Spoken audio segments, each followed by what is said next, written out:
Workout time, now I'm in the zone. No pain, no gain, work like an animal. 3, 2, 1, it's time to start the show. So count me down and let me go, go, go. 52 weeks in, that is episode number 52 of BAM Weekly. That's Boris and Matt Weekly, the show where we talk a little bit about sports, a little bit about entertainment, and at the end we put it all together to chat some sports, entertainment, or some wrestling, as a lot of people like to call it. We're your hosts. I'm Boris, and as always, I am joined by the one, the only, my good friend, Matt. Bonjour. How's everybody doing out there? We hope you're doing well. Happy Canada Day. If you celebrate, it's the BAM tradition. It's the top one blank of whatever blank year we got going. Every Canada Day, we celebrate wrestling. We celebrate life by coming here with a top matches of the year list. And Boris, before we get into the wrestling thing, how you doing today, big homie? I'm doing pretty good. Are you really, buddy? Are you doing well? All right, so we might as well just throw it out there. We were at what, number 69? We were at match number 70. We were just about to start number 70, a good 50 down, and we were picking up steam. It was going well. And then I remembered that the computer that we use to record has this little glitch in the audio driver where if you don't do certain things, you hear this click no matter what, and it's the most annoying thing. When I got this computer, in the couple early episodes of BAM, this was something that was very prevalent, and it's something that no matter what you do, no matter what software, no matter what effects you use, you just can't take it away. But there's a certain level of pride with these shows. So you know what? We're starting over. I am doing well. I'm doing fine, honestly. It's been one of those weeks, to say the least, but a great week, dude. I went to Detroit to watch some Blood and Guts. Been super busy with work. Been hanging out with some important people. Been mending fences with important people. Nice. That's good. That's good. Yeah, it's been a pretty good week overall, but I'm ready for the long weekend. Here we are watching some Blue Jays kicking Tampa Bay ass on Canada Day, on the 1-year anniversary of BAM. That's Boris and Matt Weekly, and it's honestly really cool. But before we get started, I want to thank each and every single person who has even listened to BAM, even for 1 second. It means the most. It means so much to us. This is NXT Talk is kind of what we did for SNME, and BAM is more of a passion project for the both of us. We're both huge sports geeks. We're both huge pop culture geeks, and we're both huge sports wrestling geeks. So at the end of the day, a show like BAM makes so much sense. And some of the feedback that I get, it makes me feel really good doing this show. Because people say, "Hey, I'm following so and so now because the way that you guys talk about it on BAM makes me curious enough to watch it." So I just want to thank everybody for taking the time, regardless of what feed you listen to BAM on, regardless of where you're listening to BAM, regardless of what you listen to BAM for, because I know people listen to it for a variety of things, but at the end of the day, it's Boris and Matt being Boris and Matt. You have a couple friends who just turn it off as soon as we start talking wrestling, and I'm honestly okay with that. Like, we're just here to entertain, we're here to shoot the shit, and you don't have to pay attention to the whole thing, but we very much appreciate anybody who does listen to any second of our episodes. And yeah, I feel like the sports chat that we go for is kind of similar to, pardon the interruption, Tony Kornheiser and Mike Wilbon. We try to be accessible to all, not go too in depth, but kind of touch on everything. And I just really appreciate all the feedback that we've gotten. Any nice thing it just means so much. And we're here at the 1-year mark to celebrate some professional wrestling, Boris. Exactly. This episode is all about professional wrestling as we go through our top 122 matches of the year, ... so far. Yes, yeah. So it's top 122 of 2022. Next year it will be top 123 of 2023, and so on and so forth. Maybe we'll go back and give you a top 85 of 1985 or something down the line. That's a gimmick I really want to do. But man, there's not enough time in the day to just cover every year, right? Anyway, Boris, it's a project, it's a process. But we watch a lot of wrestling here, so I figured I might as well catalog it, categorize some of it, and make up this list here for us, for the listeners. And one thing that's important to note, buddy, is this is a work in progress. This is the halfway point, right? I'm willing to hear arguments. I'm willing to hear, man, this match shouldn't be on the list. You're crazy. Oh, this match should be 100 spots higher. Like, this is very much in pencil, not pen. Once we do this again in January, that's when we're going to lock it in. That's our official picks. But for now, this is more just, it's more of a chat. It's more of a bullshit session, if you will. More of kind of throwing it out there, seeing what sticks. But this is my current match of the year list, going all the way from 122 to 1, big homie. All right, before we get to that, there's a couple things I do want to cover. Some, like, things I'm trying to keep things fresh, different from the first attempt that we did this. But I want to ask you, Matt, what do you hope to come with to BAM over the next year? Oh, interesting. Good question. I'd like to, we got to start doing a little more YouTube. That was a goal. Although we do have the TikTok going, which is kind of satiating my need to create videos. But maybe a little more YouTube, maybe a little more entertainment and life talk and just general, stuff, and less on the sports, less on the wrestling. Although there's so much wrestling to talk about, and I do love wrestling. I don't mind talking about it at all. But I'd like to do a little more outside stuff here. Yeah, for me, it's more the videos. I want to do more videos, and I think that's something that in the second half of the year we're going to set up in some shape or form.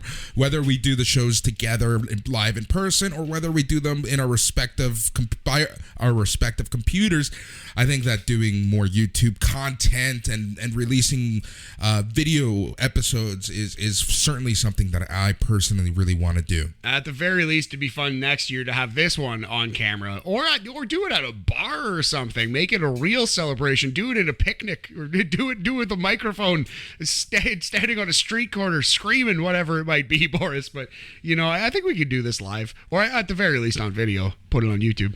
Well, that's the thing, right? If we do it live, like, we have some options of bars around us where we can honestly go in, and I know enough of the owners where they would be happy to host us, even bring some possible listeners and just like have a little jam session, right? Or something like that.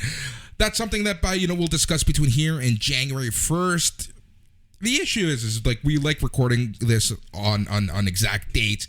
So, January 1st is always an interesting date to record just because of, the hangover effect. But we'll see what we can do with that. July 1st in Canada, it might be tough to get a bar. Although we could talk and we could record this at noon or something, start getting drunk, you know what I mean? We could figure something out, I'm sure.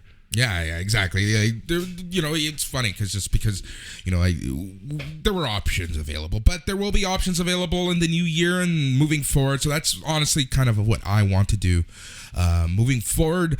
So let us get right to it. Enough killing time, because we do have 122 matches to get through.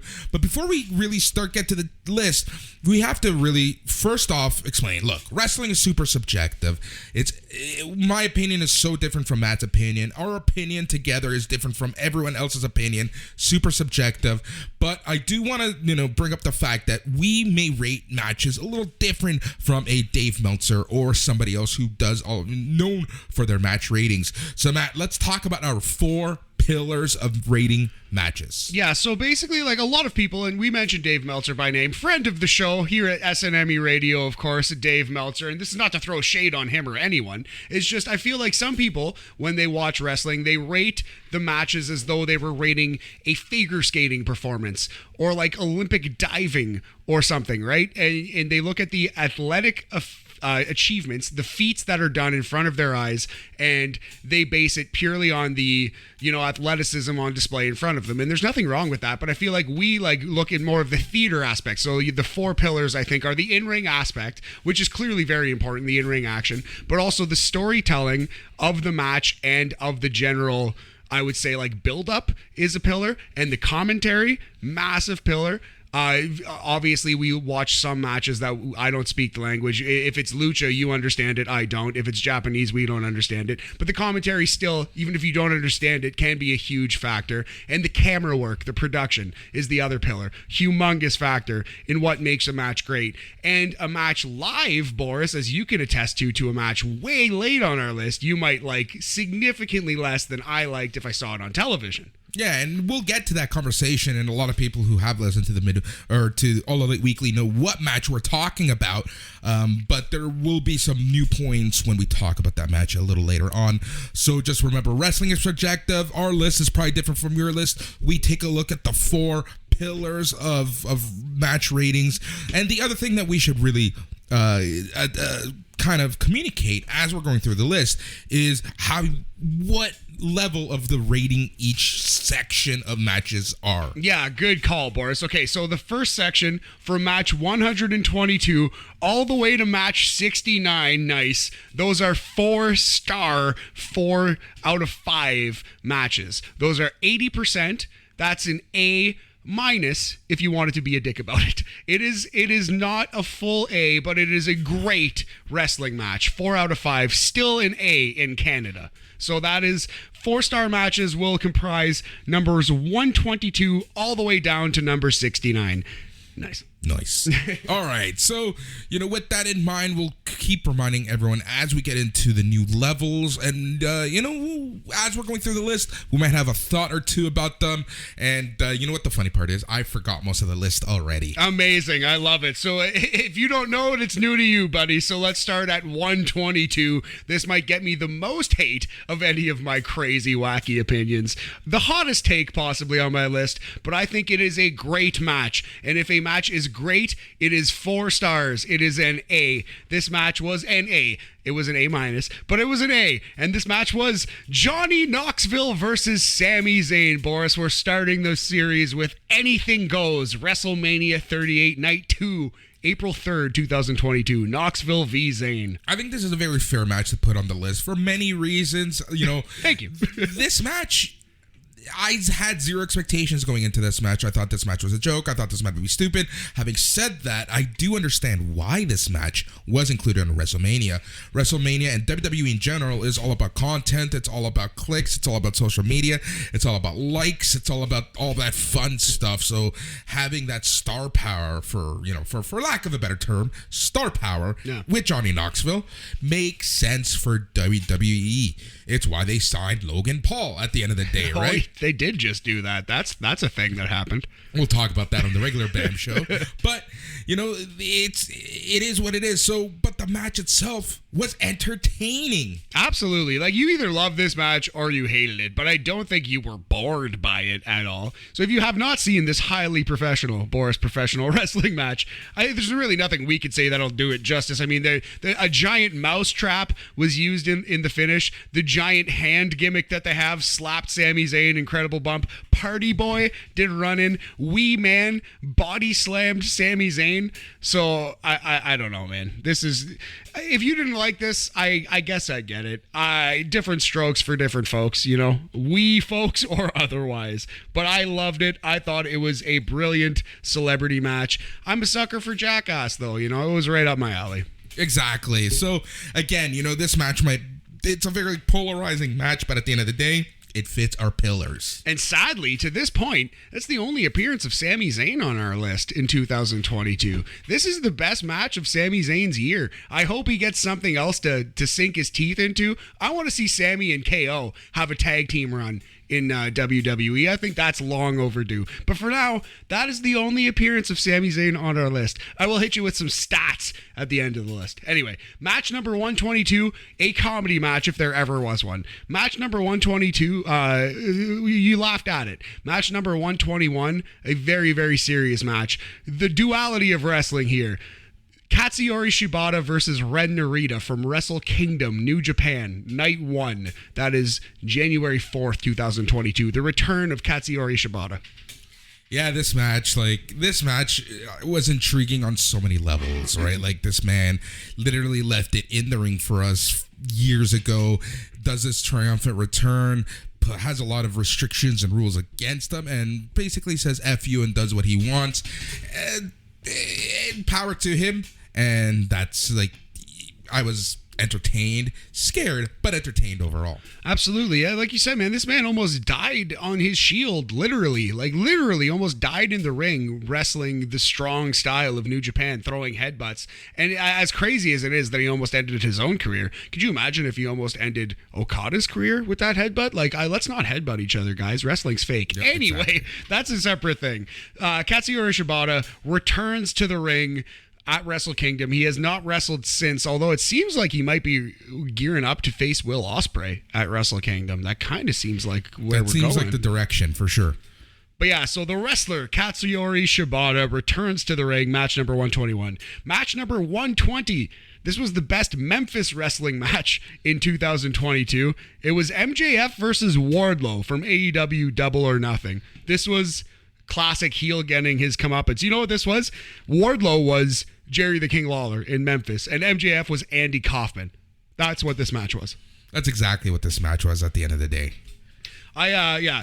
You might, again, this is one that you might think of crazy to call 4 stars, but I just thought it was a perfect payoff. The crowd, we talk about our 4 pillars. Crowd was absolutely batshit insane wild. I thought the build-up was perfect. Production was great. You know what I mean? Like nothing to hate about AEW's production and commentary. I just thought this was a perfect presentation of professional wrestling that started out a great pay-per-view off. Yep, exactly. Match number 119. One of the best mixed tag team matches I've ever seen. That's a list for a future day, the top 5 mixed tag matches of all time. We're going AEW Dynamite January 19th. Adam Cole and the Good Doctor, Britt Baker, DMD, versus Chris Statlander when she was an alien. And my boy, my favorite wrestler, Orange Cassidy. You know what? This match was good for what it was. And what I liked about this also is that they did the whole let's put Britt Baker and Adam Cole together, get it over with, and let them do their own thing after, right? And that's what I really appreciate about that, because that's something that AEW, I don't want to say they struggle with, but it's something that they have to kind of address, because it's no secret that the majority of the audience of AEW are quote unquote smarts or internet wrestling community or whatever. The hardest of the hardest of the hardcore. The hardest of the hardcore. So there's this expectation that, Britt Baker and Adam Cole, because they're dating, they have to do something. So let's get it over with.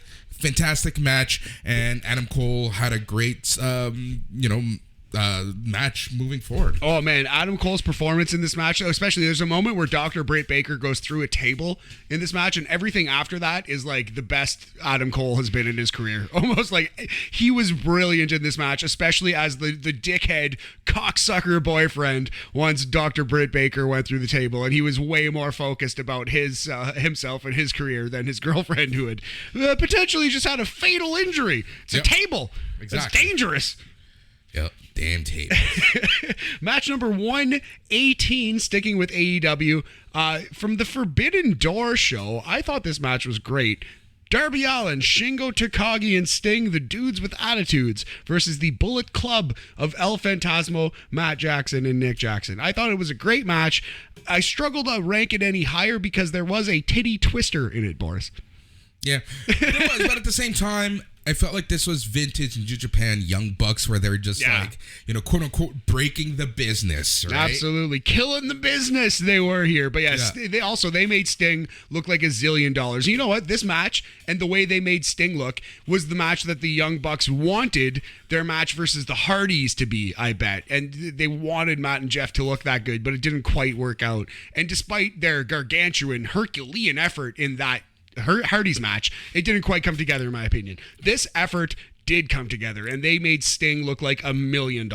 There's expectations with the Hardys, right? Like, and that's the issue, right? And I feel like we as fans put the Hardys and the Young Bucks in this weird like with their backs against the wall, right? Like, and it kind of sucks sometimes. So with Sting, he doesn't have to, like, I'm not saying he didn't do much. He fucking killed it. He jumped off the goddamn stage to start this thing. That's what I mean. Like, something quote unquote simple like that. Yes. It just seems that much crazier because it's Sting and not a Hardy. I know exactly what you mean. Whereas Jeff Hardy has to do a senton through a ladder or onto a steel steps or whatever it might be. I know what you're saying. But Sting Sting continues to impress. Like, Sting is 62, 63 years old, and he's on this list right now. That's incredible. Good for you, Sting. He's looking good in the ring, and we're blessed to have him still every week on AEW. Speaking of AEW, this is a show you were at, Boris. The debut of the Jane theme song. Orange Cassidy fully completes his transition to Wet Hot American Summer versus All Ego Ethan Page, Dynamite Blood and Guts. This was a match built around a body slam. I just thought the crowd was so awesome in this match. I thought it was just a clever layout. Ethan Page looked excellent. Orange Cassidy looked excellent, showed more fire than he ever has other than against Will Ospreay. It feels like a new push for Orange Cassidy. It feels like this character is getting a renewed jolt of life, and I love it because I love this guy. So I was gonna find a place for this one on my list. Yeah, no, this match was awesome. Awesome watching live. The crowd was just so into this because obviously everyone loves Orange Cassidy. And I think that, because it was so close to Canada, there was enough Ethan Page support to really make this match seem huge, seem special. Ethan Page is someone that I'm really curious to see how they use moving forward. But there's this, like you said, renewed push for Orange Cassidy. And you know what? This match was if we're looking at our 4 pillars, you can't deny this match on our list. I think so, man. I think so. So that's going to close the book on AEW for a little bit, but we're coming back to AEW a lot over the course of this list. Right now, let's go over to NXT 2.0 for the New Year's Evil special, January 4th, 2022, where Braun Breaker, your boy, Braun Steiner, defeats Tommaso Ciampa to win the NXT title. Braun Breaker's coronation here, match number 116. What I loved about this match is, when is it going to happen? When is Braun Breaker going to win? I like the fact that they did take their time a little bit with this. And what can you say about Tommaso Ciampa? Just one of the best in NXT. Someone who just knows how to elevate someone, and someone who knows how to have a great match with someone so green like Braun Breaker with 2 Ks. Yeah, and Braun is a special talent. He did his part as well, but this was the Tommaso Ciampa show for sure. And man, Ciampa, one of the most talented people in WWE. I hope he sticks around. I hope he gets a big push. I'm worried he'll be fired by SummerSlam just because it's WWE. But yeah, Ciampa, even when he gets a 3-minute match on Raw versus Ali or Mansoor or Edge or whoever it might be, Finn Balor, he always delivers, always kills it. Love me some Tommaso Ciampa. Match number 115, sticking with NXT, triple threat match for the North American title. Cameron Grimes versus Carmelo Hayes versus Solo Sikoa. That is from the May 3rd episode. Just a banger of a triple threat. Oh, yeah, exactly. And, you kind of take a look at the careers of all 3 of these men, and you have to wonder what's in their future. Solo Sikoa, oddly enough, he'll be fine. Bloodline, he's going to be That's the thing, right? That's exactly it right there.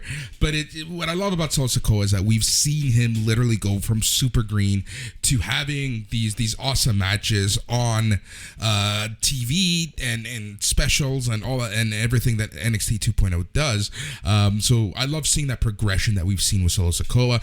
In terms of Cameron Grimes and Carmelo Hayes, you just have to wonder what is to come with their career. Yeah, they're smaller guys, excellent workers, but that means less to a Vince McMahon than body, than bombastic promo ability. And I do worry with a Carmelo Hayes, they're going to get up to the main roster, he and Trick Williams, and Vince is going to see Trick Williams, 6'4" or 6'5" or whatever he is, gifted gab like a young Enzo Amore, like this kid can talk, and I'm worried that Carmelo Hayes is going to be the manager, and Trick Williams, despite the fact that he cannot wrestle at this point, is going to be the wrestler. Yeah, that's exactly it, right? It's crazy that we might have this situation where the person who is getting the bigger push is going to be flipped on the main roster. I definitely see it coming. I could see it coming a mile away. But Trick Williams is great at talking. Carmelo Hayes, great at wrestling. At this moment, that's one of the best acts in all of professional wrestling, not just WWE. 100%. All right, let's keep the ball rolling, as they say. February 22nd episode of NXT 2.0 now. This is Dolph Ziggler versus Tommaso Ciampa. Boris, back in my day, we used to call these takeover quality matches, like a year ago or something. Yeah, literally. Oh, NXT. You love to break my heart like other people. So yeah, this match was awesome. Like, it's one of those things where one thing that NXT 2.0 has done fairly well is bringing in main roster people and kind of just integrating them well into NXT. Really, and this is a perfect example of that. And again, I maintain what I said about Tommaso Ciampa earlier. And, you know, he can have a great match with just about anyone. And Dolph Ziggler is just one of those people. He's like perennial underdog, perennial, someone who, deserves more, deserves better. But I'm sure he's happy. I'm sure he's doing fine. I mean, this man was with Amy Schumer. Dolph Ziggler's doing all right. You know what I mean? Like, he does not have a bad life. We don't need to cry for Dolph Ziggler. But I do think that he should have been given more in the professional wrestling business. And he's cut that promo saying that exact thing 30 times in his career. We've heard it before. But yeah, he's gotten a world title. He never really got the full respect he deserved. We will see his AEW career in 2025, how that goes. Yeah, I doubt it. Anyway, so yeah, that was 114. Speaking of AEW, Boris, we move on to number 113, St. Patrick's Day Slam Dynamite. That's March 16th, 2022. A trios match. Adam Cole and Red Dragon versus Hangman Page and the Jurassic Express. This is when they were doing your favorite gimmick of steal the title from the champion. Yeah, this is when I was kind of checked out of the Cole and Page, the Battle of the Atoms feud, just because it makes the champion look so stupid when he gets his belt stolen. Yeah, it's just dumb. It just it's meaningless to me. It's just like I don't get the heat aspect of it. Yeah. Why would anyone care? Not anymore, right? Like back in the day, okay, I can see, but nowadays it's just dumb. Having said that, this trios match was excellent. I really enjoyed this, and I just wish it had a better story and better kind of like just feeling overall to the match. I think that's fair, man. I think that's absolutely fair. So that was 113. Match number 112. This is what I might have underrated. I might need to rewatch this and bump this one up. FTR versus CM Punk and Jon Moxley. So I felt it was a little sloppy. It was a little messy, but that's good sometimes. You know what I mean? And for these four men, this wasn't going to be Dante Martin versus Ray Phoenix, spoiler, which you'll hear from earlier or later in the show. This had to be a dirty fight between four veterans, right? Well, that's the thing. I think that sometimes a match calls for this more rugged approach. Yes, rugged's a good word. The old school, the rugged approach, the rugged Ronnie Garbish approach. Yeah, like not everything needs to be a technical masterpiece to be good, right? And obviously, like there's matches on our list, I'm sure, that don't fit that description. Hell, you put Zayn and Knoxville on it, right? Exactly. So it's some, but when you look at the six guys in that match, well, they hated each other, so it's gonna be a effing fight. It was an effing fight. Four guys, yes. But yeah. Four guys, yeah, sorry. It was an effing fight indeed. So yeah, that was 112 FTR versus Punk and Moxley. This is 111 trios match. Matt Riddle and MSK, the Shaman, with his boys MSK, versus Imperium. Giovanni Vinci, Ludwig Kaiser, and Gunther, formerly known as Fabian Eichner, Marcel Barthel, and Walter. Imperium. Hey, remember Imperium? Remember Nash Carter? Yeah, I remember Nash Carter. I love the fact that all of Imperium has had their names completely changed. All of them. Have we seen Marcel Barthel wrestle on SmackDown? Has Ludwig Kaiser wrestled? I don't think so. What a waste, man. That guy's great. That guy is great. What a waste to just have him sitting outside on the... Why would you even pay somebody to just stand outside the ring? What the hell is the point of that? That guy is just stealing money from WWE right now, and it's dumb because he's really talented. He should be wrestling for WWE right now. Ask all the wrestlers on Dark the exact same question. Okay, I will do that. I will ask them all the exact same question. Anyway, match number 111, that was also from New Year's Evil. I threw a beer in your freezer. Can you grab that for me, Boris? Thank you. Thank you very much. All right. So that was match number 111, the trios match for New Year's Evil.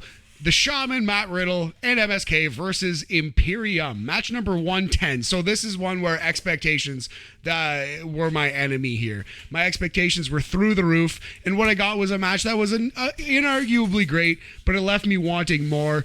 Jon Moxley versus Speedball Mike Bailey from Wrestling Revolver Stranger Things, June 11th. So Moxley had Forbidden Door coming up. He had all these huge matches coming up, Blood and Guts. He couldn't get hurt against Speedball Mike Bailey here. At the same time, it's not like they half-assed it. It's Jon Moxley versus Speedball. It was going to be great, and it was great.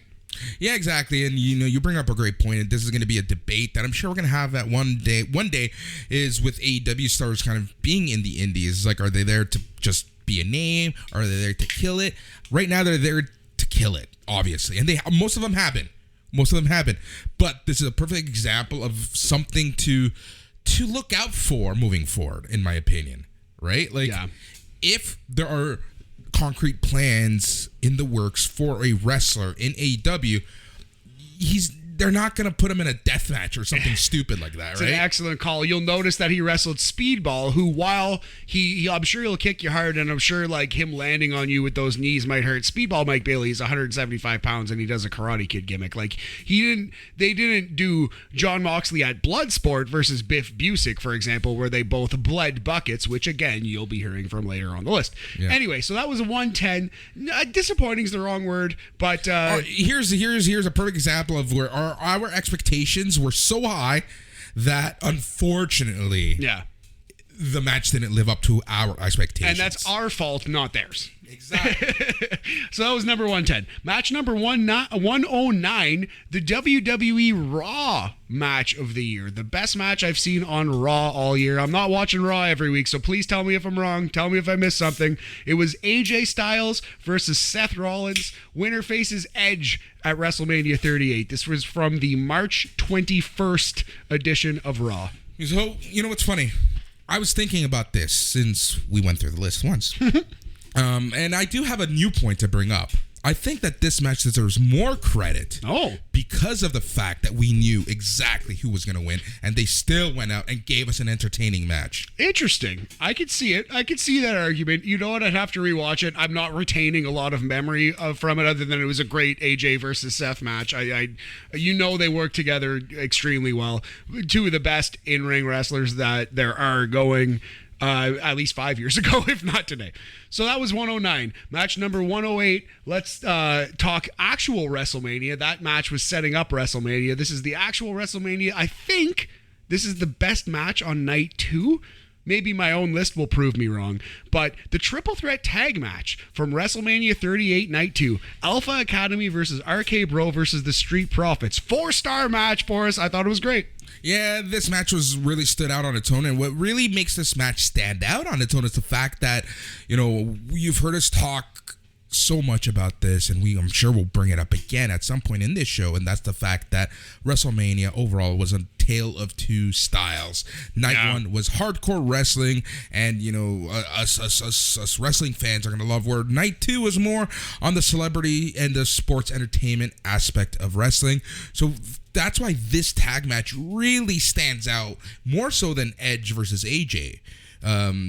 Just because that match was that good on a night where wrestling and technical wrestling took a backseat. Absolutely. Like, it was slightly better than Vince McMahon versus Pat McAfee. I'll tell you that much. But I think your assessment was bang on. Night 1 was for the hardcore fans. Night 2 was for the casuals, the sports entertainment fans, the fans who are watching one wrestling show a year. Yep, exactly. All right. Match number 107, we're sticking with WWE. This is one that I can maybe bump up somewhere between 20 to 70 spots, honestly. This was a fabulous match, but again, it was an in-your-house main event, a random kind of tag match where everyone knew what was going to happen. The wrong guys won, but still an excellent match. It was the main event of WrestleMania Backlash, May 8th. That is the bloodline of Jimmy Uso, Jey Uso, and Roman Reigns versus RK Bro, Orton, Riddle, and Drew Mack. Wrong guy won.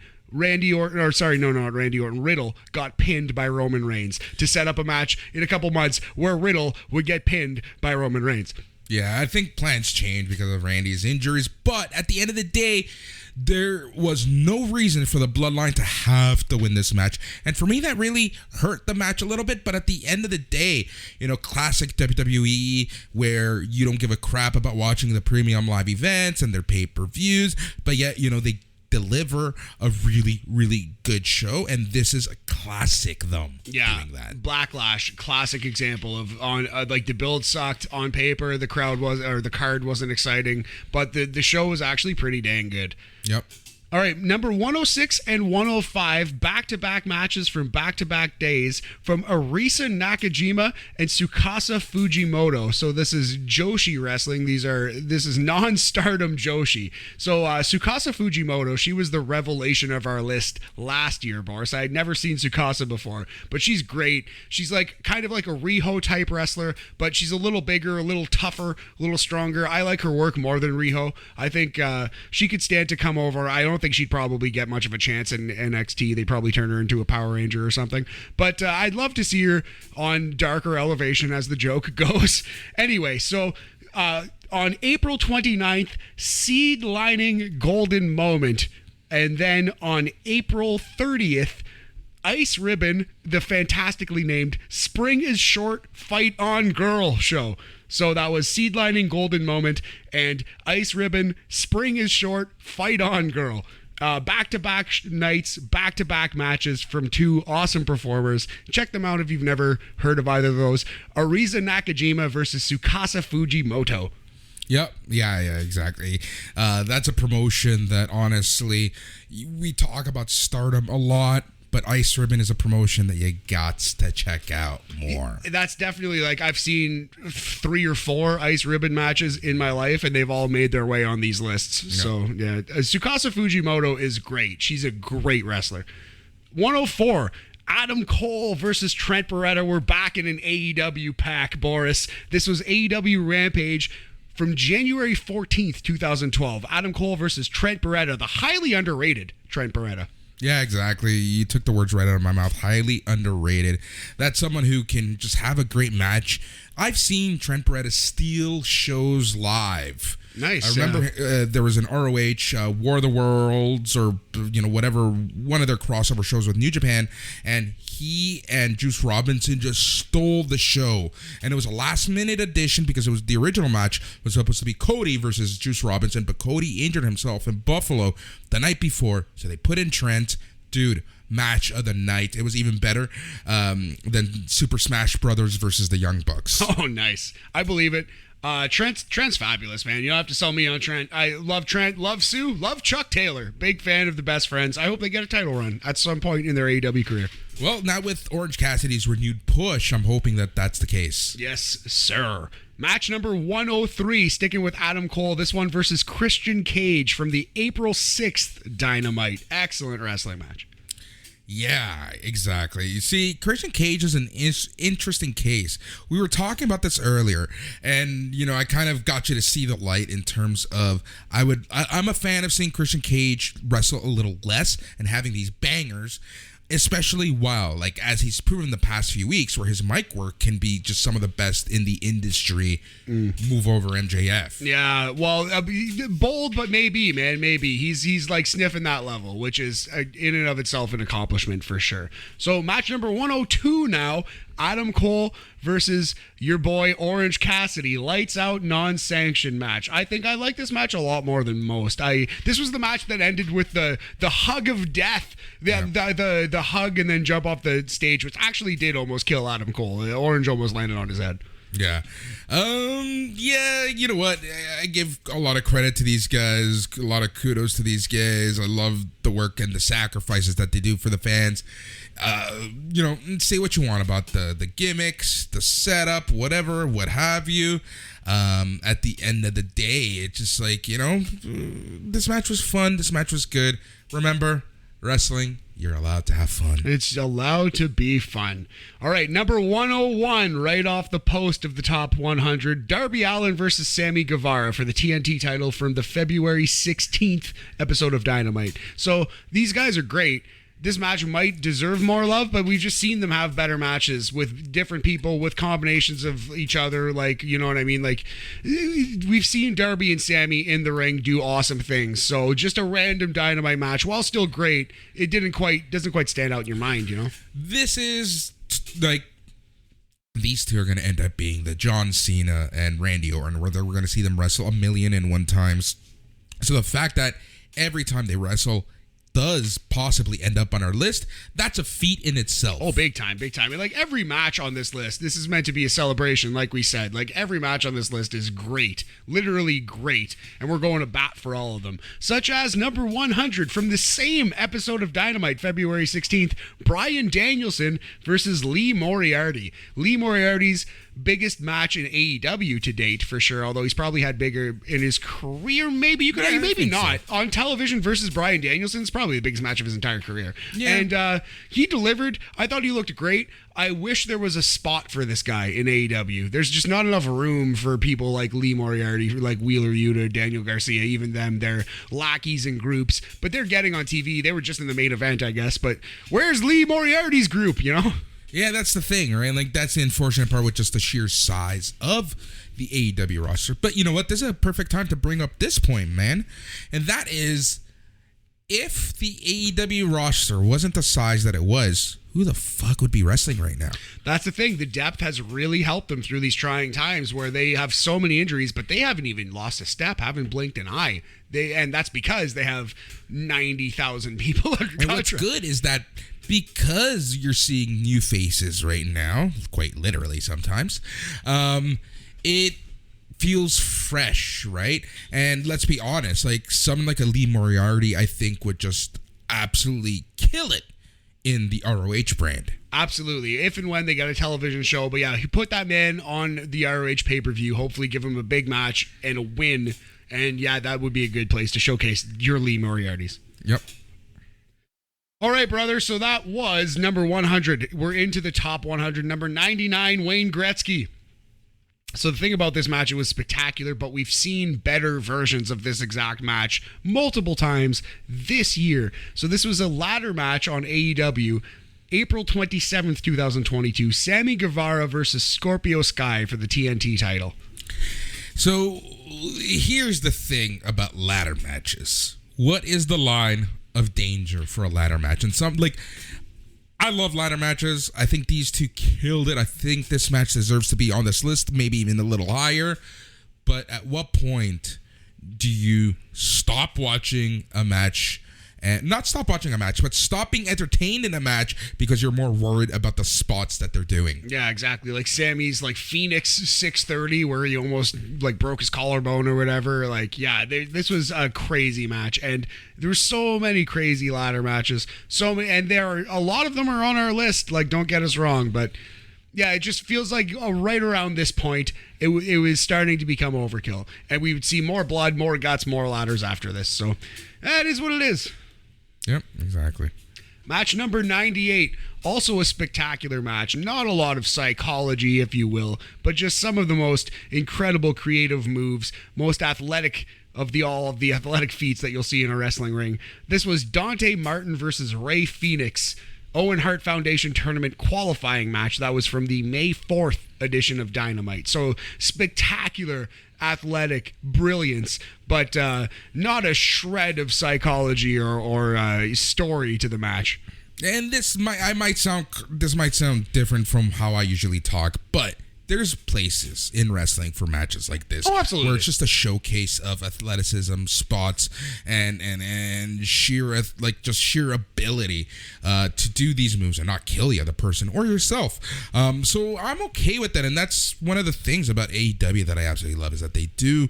You know, we do get the hardcore matches. We do get the blood and guts. We do get the technical just showcases. And then we get matches like this where it's just insanity. but like a choreographed insanity. Yeah, basically the best lucha match, the craziest lucha match you ever saw. Yeah. All right, so we're going back-to-back fatal four-way matches here. So the first one let's talk about from Forbidden Door for the All-Atlantic title. Clark Connors versus Malachi Black versus Miro versus Pac. Breakout performance for Clark Connors here. Oh, yeah, and I feel like he was kind of put in that hard position. Like, dude is replacing Ishii.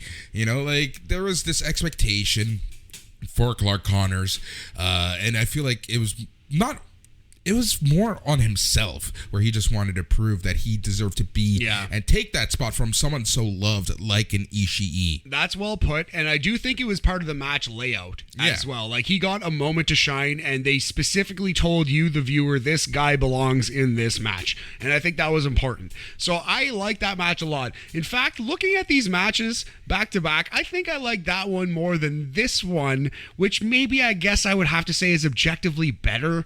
But it just went way too long, just too much finisher spam, too much shit for me in this match, which was still great.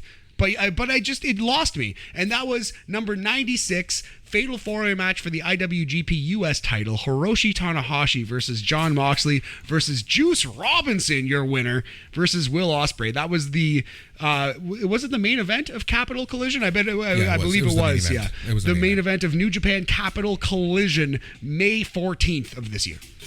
Yeah, this match was great. This match was fun, but like you said, it was just a little too much. It was, like 35 minutes and just like, boy. This is everything that people complain about AEW, New Japan, and the Indies all in one. Yeah, big time. And again, like I imagine if you were there in the crowd, this might be your favorite match of the year. You might have turned off this podcast. Please give us a chance. But it just sometimes the finisher spam like wins you over and you're hooked for every moment. And sometimes it just feels like dudes doing a video game. This was a video game match to me. Still spectacular, though. Number 95, another match that kind of just lost me a little bit. And this, to me, was more of the fault of the length of the show than either of the two performers. So this was the main event of Forbidden Door. Jon Moxley versus Hiroshi Tanahashi. Great wrestling match, but at the end of a very long show, Moxley bleeds again. Apparently it was hard way is the word, but Moxley bleeds again, and it's just like, I don't know. Still a great match. It was Moxley versus Tanahashi. Moxley willed the elder statesman to a great match here. Yeah, I love this match in the grand scheme of stuff. However, I feel that this match was just put in a shit position from the get-go. Yeah. I feel like this match could have featured just about anyone and it would have kind of gotten the same reception, because of the CM Punk injury. I know plans had to change, and one of the things about Tony Khan is like he wanted to put this match on his show. He's the promoter. He wanted to have it on his show rather than it go to New Japan, which is fine. That's I can perfectly live with that and accept that. But the other thing, and this is the biggest thing about this match, is that it just didn't feel as important as the IWGP match. And if you take a look at the way, and this just goes to show you how poorly built Dynamite was moving into Forbidden Door, and that's that this felt second fiddle to not only the IWGP Championship, but Blood and Guts just a few days after Forbidden Door. You're completely right, man. Listen, I love AEW. There's a ton of AEW matches on this list. You will hear it. We'll tell you the exact number at the end of it. But I agree. Like, the build to Forbidden Door was bad. It was not good. The ratings prove it. The ratings have reflected it. I think there's a lack of creativity sometimes in AEW. And honestly, like, this last Dynamite was actually, it was better in that respect. But I think there was also an hour-long cage match, so that helps. Exactly. Right? Like, I just think there's a lack of creativity, and I don't want to say the word glass ceiling, because it's not WCW. It's not. It's not close to that. But it does feel like certain people can't move up. And, like, Eddie Kingston should be challenging for the world title. He should be in the main event. He's that popular, period. Claudio Castagnoli right now, he just came in kayfabe. He could arguably be the best wrestler in the company. He just beat Zack Sabre Jr. and lasted the entirety of this cage match and won. So if you wanted to tell a story where this is your world champion, this could be a good start. And they could push someone through the glass ceiling that they have and not just only push Moxley and Kenny Omega. Yeah, that's the thing, right? And I'm curious, interested, scared to kind of see moving forward what that main event picture looks like. They tried Adam Page. Yes, I worked for me. I don't understand the hate that his title reign received. I don't get it, but I can see the points. Yeah, one thing is, it feels like they have this great, grandiose plan to get the champion to the title. Exactly. And once they win the title, they have no idea. And you can see that with Thunder Rosa right now, especially. We'll talk about it in a little bit with a different act. I saw it with Lucha Express. Yeah, that's what I was going to say. We'll talk about it. We'll talk about it. I disagree about Lucha Express. 100% agree with Thunder Rosa. And I do worry. I think those are valid points, my friend. Moving on. Match number 94. Owen Hart Foundation Tournament Round 1. A Styles clash, if you will. Maybe, I don't know. It clash?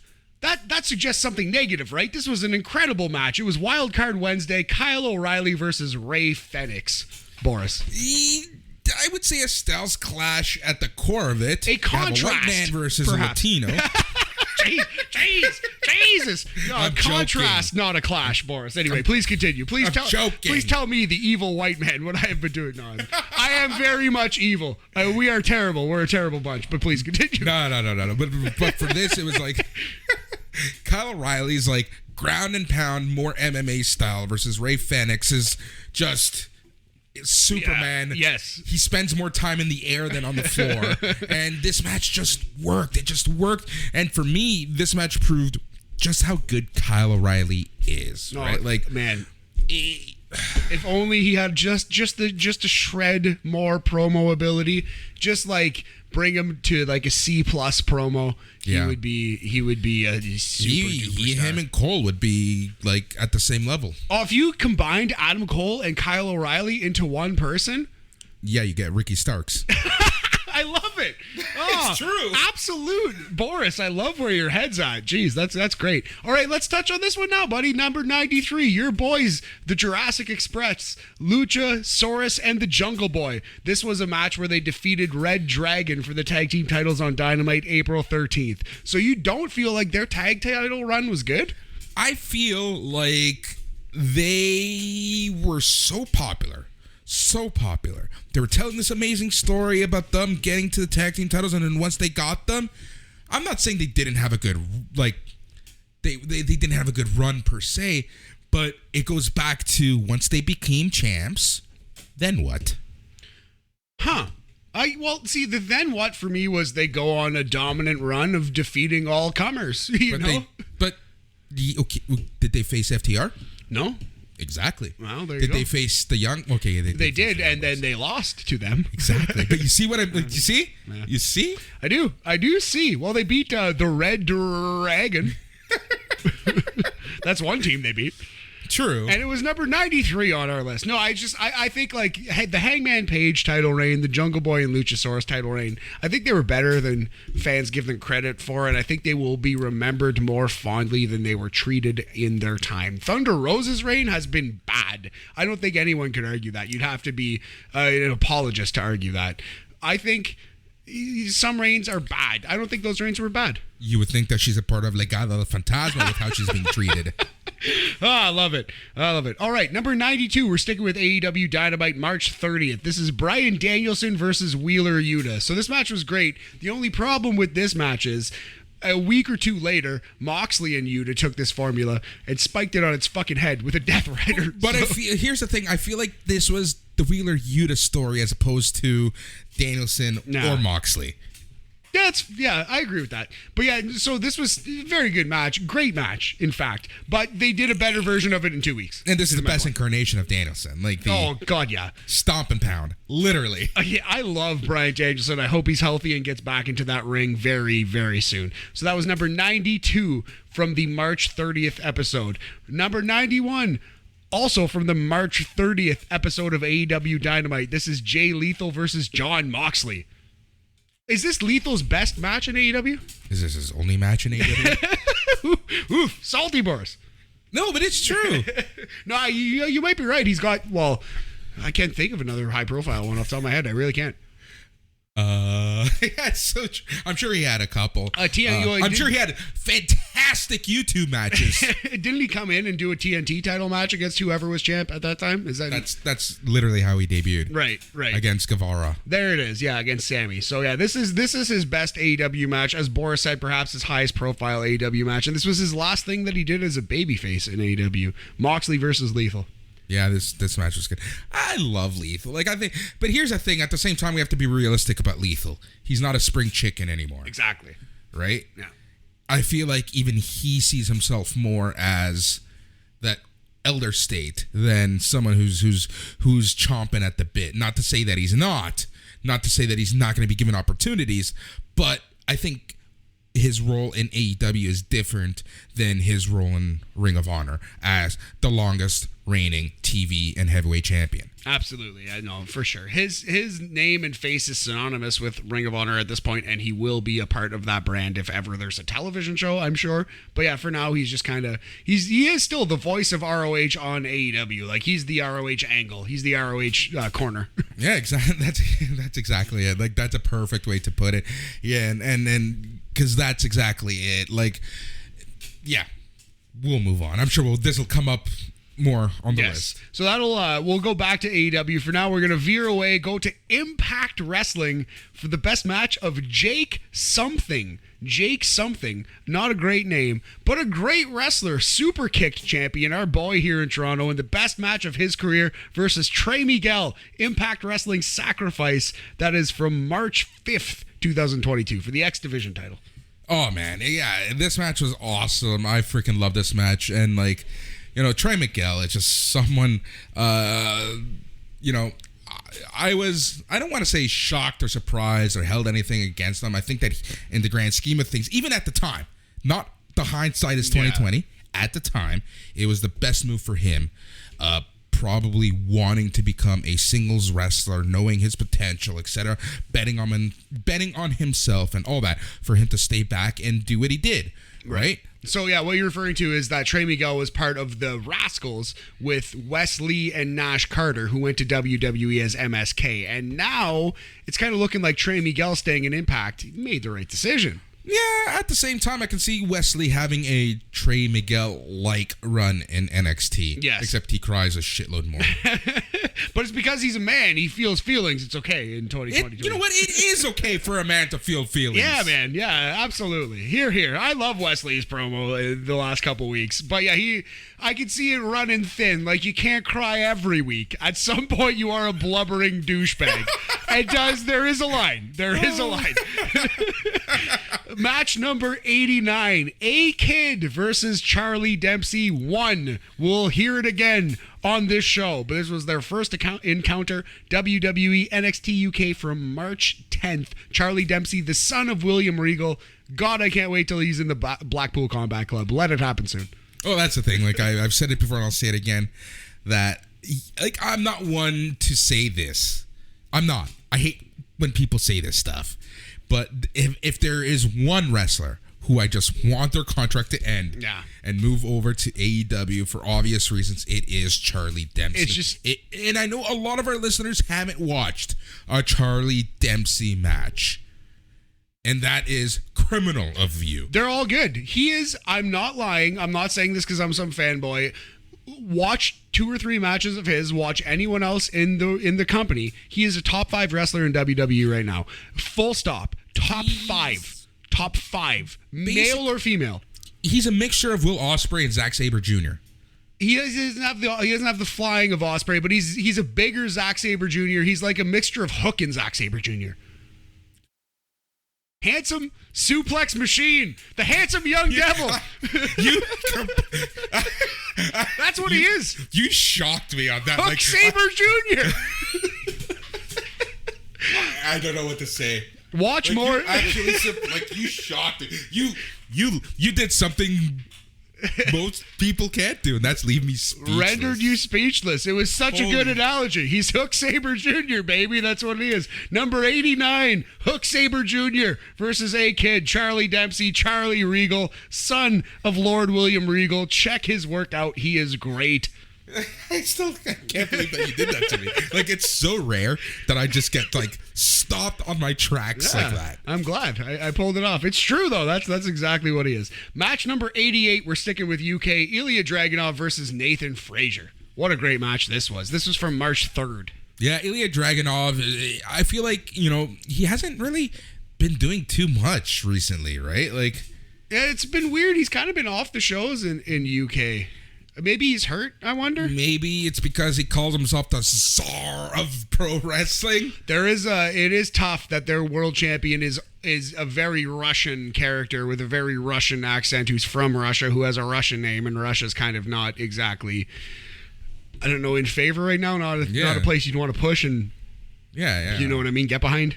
There's a lot of heat on the front. Yeah, well put, yes. Lots of heat on Russia these days, buddy. Let me tell you. So, I don't know if he's hurt or it has something to do with that. Anyways, regardless, I feel like his reign's been a little weird the past, 6 months or so.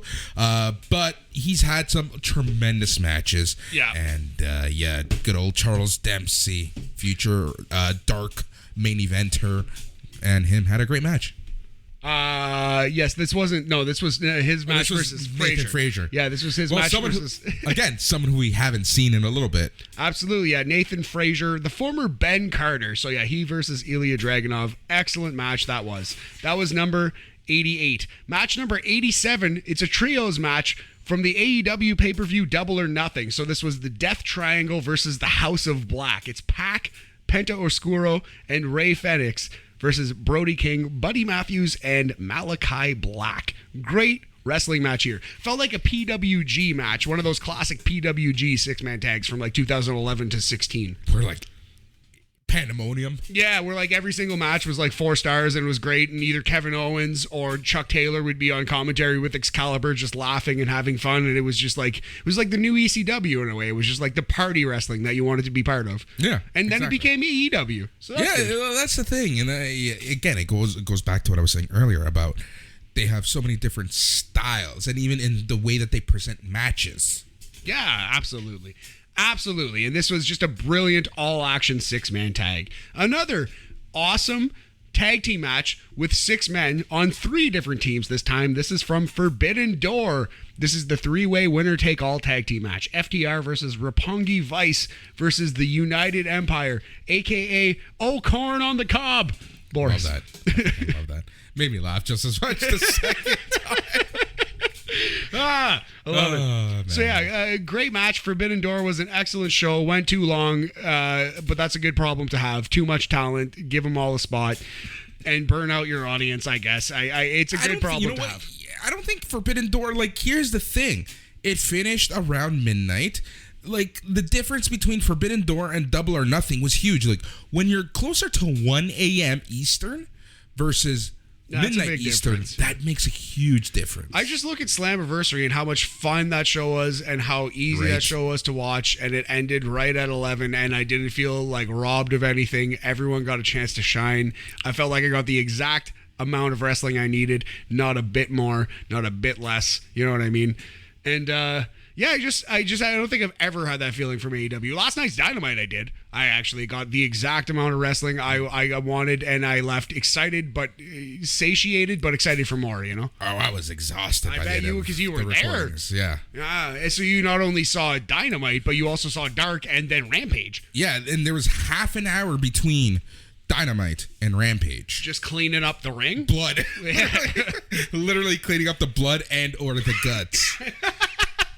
You know, hopefully there weren't many guts. Probably some of 2.0s, but honestly, it was crazy long, and I feel bad because a lot of people are reporting bullshit. The Nyla Rose Tony Storm match, a lot of people did leave, but it it was so late. It was almost midnight by this point. That's not their fault. That's, if anything, that's honestly Tony Khan's fault. Like, or just whoever booked that in that particular match in that particular spot, which I would assume would be Tony Khan anyway.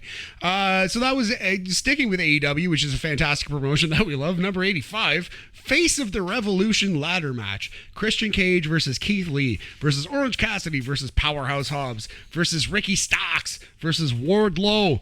This was AEW Revolution from March 6th. Great match. I love this match. This match could have ended before it even got started with Ricky Stark's neck. Oh my God, yeah, poor Ricky, poor dear sweet Ricky with the power bomb he took on the ladder. But yeah, no, I thought this was very creative, flowed well. I just really like this match. And this is the thing, like, it was just such a clash of styles, clash of sizes, that this match is like, you didn't know how good or bad it was gonna be, just because like it felt like every competitor brought their own thing to this match. Absolutely, yeah. Some power, some speed, whatever Orange Cassidy is and does. Liked it.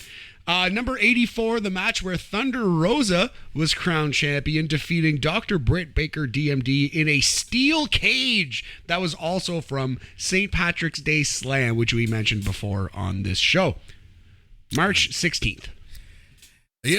Yeah, Thunder Rosa and her reign. Say the joke. Say it again. Yeah, this was the peak, and it was all downhill from here. Yeah, that's the unfortunate part.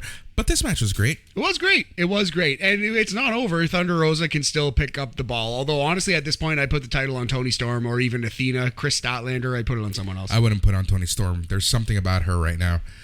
There's just something off about Toni Storm right now. Maybe you turn Tony heel? You know, it's after all the bitching we did on NXT about them turning Tony heel. But here's the thing. Now you have this thing where it's like, you know, I feel so dejected, rejected, and done with wrestling that fuck all you. I'm doing this for the paycheck. Yeah, maybe. It would kind of work for what we know about her character and stuff, too. I don't know. I could see it for sure. I love that. But yeah. I love how quick you served that up. It was a softball. Had to do it, buddy. Match number 83 for the AEW World Title, the much maligned Hangman Adam Page reign. This was the main event of Revolution versus Adam Cole. This was 10 hours after the show started. Literally the next day. It's hilarious. Yeah, man. Yeah, lots of professional wrestling to watch on. But for me, this was the peak of the Battle of the Atoms.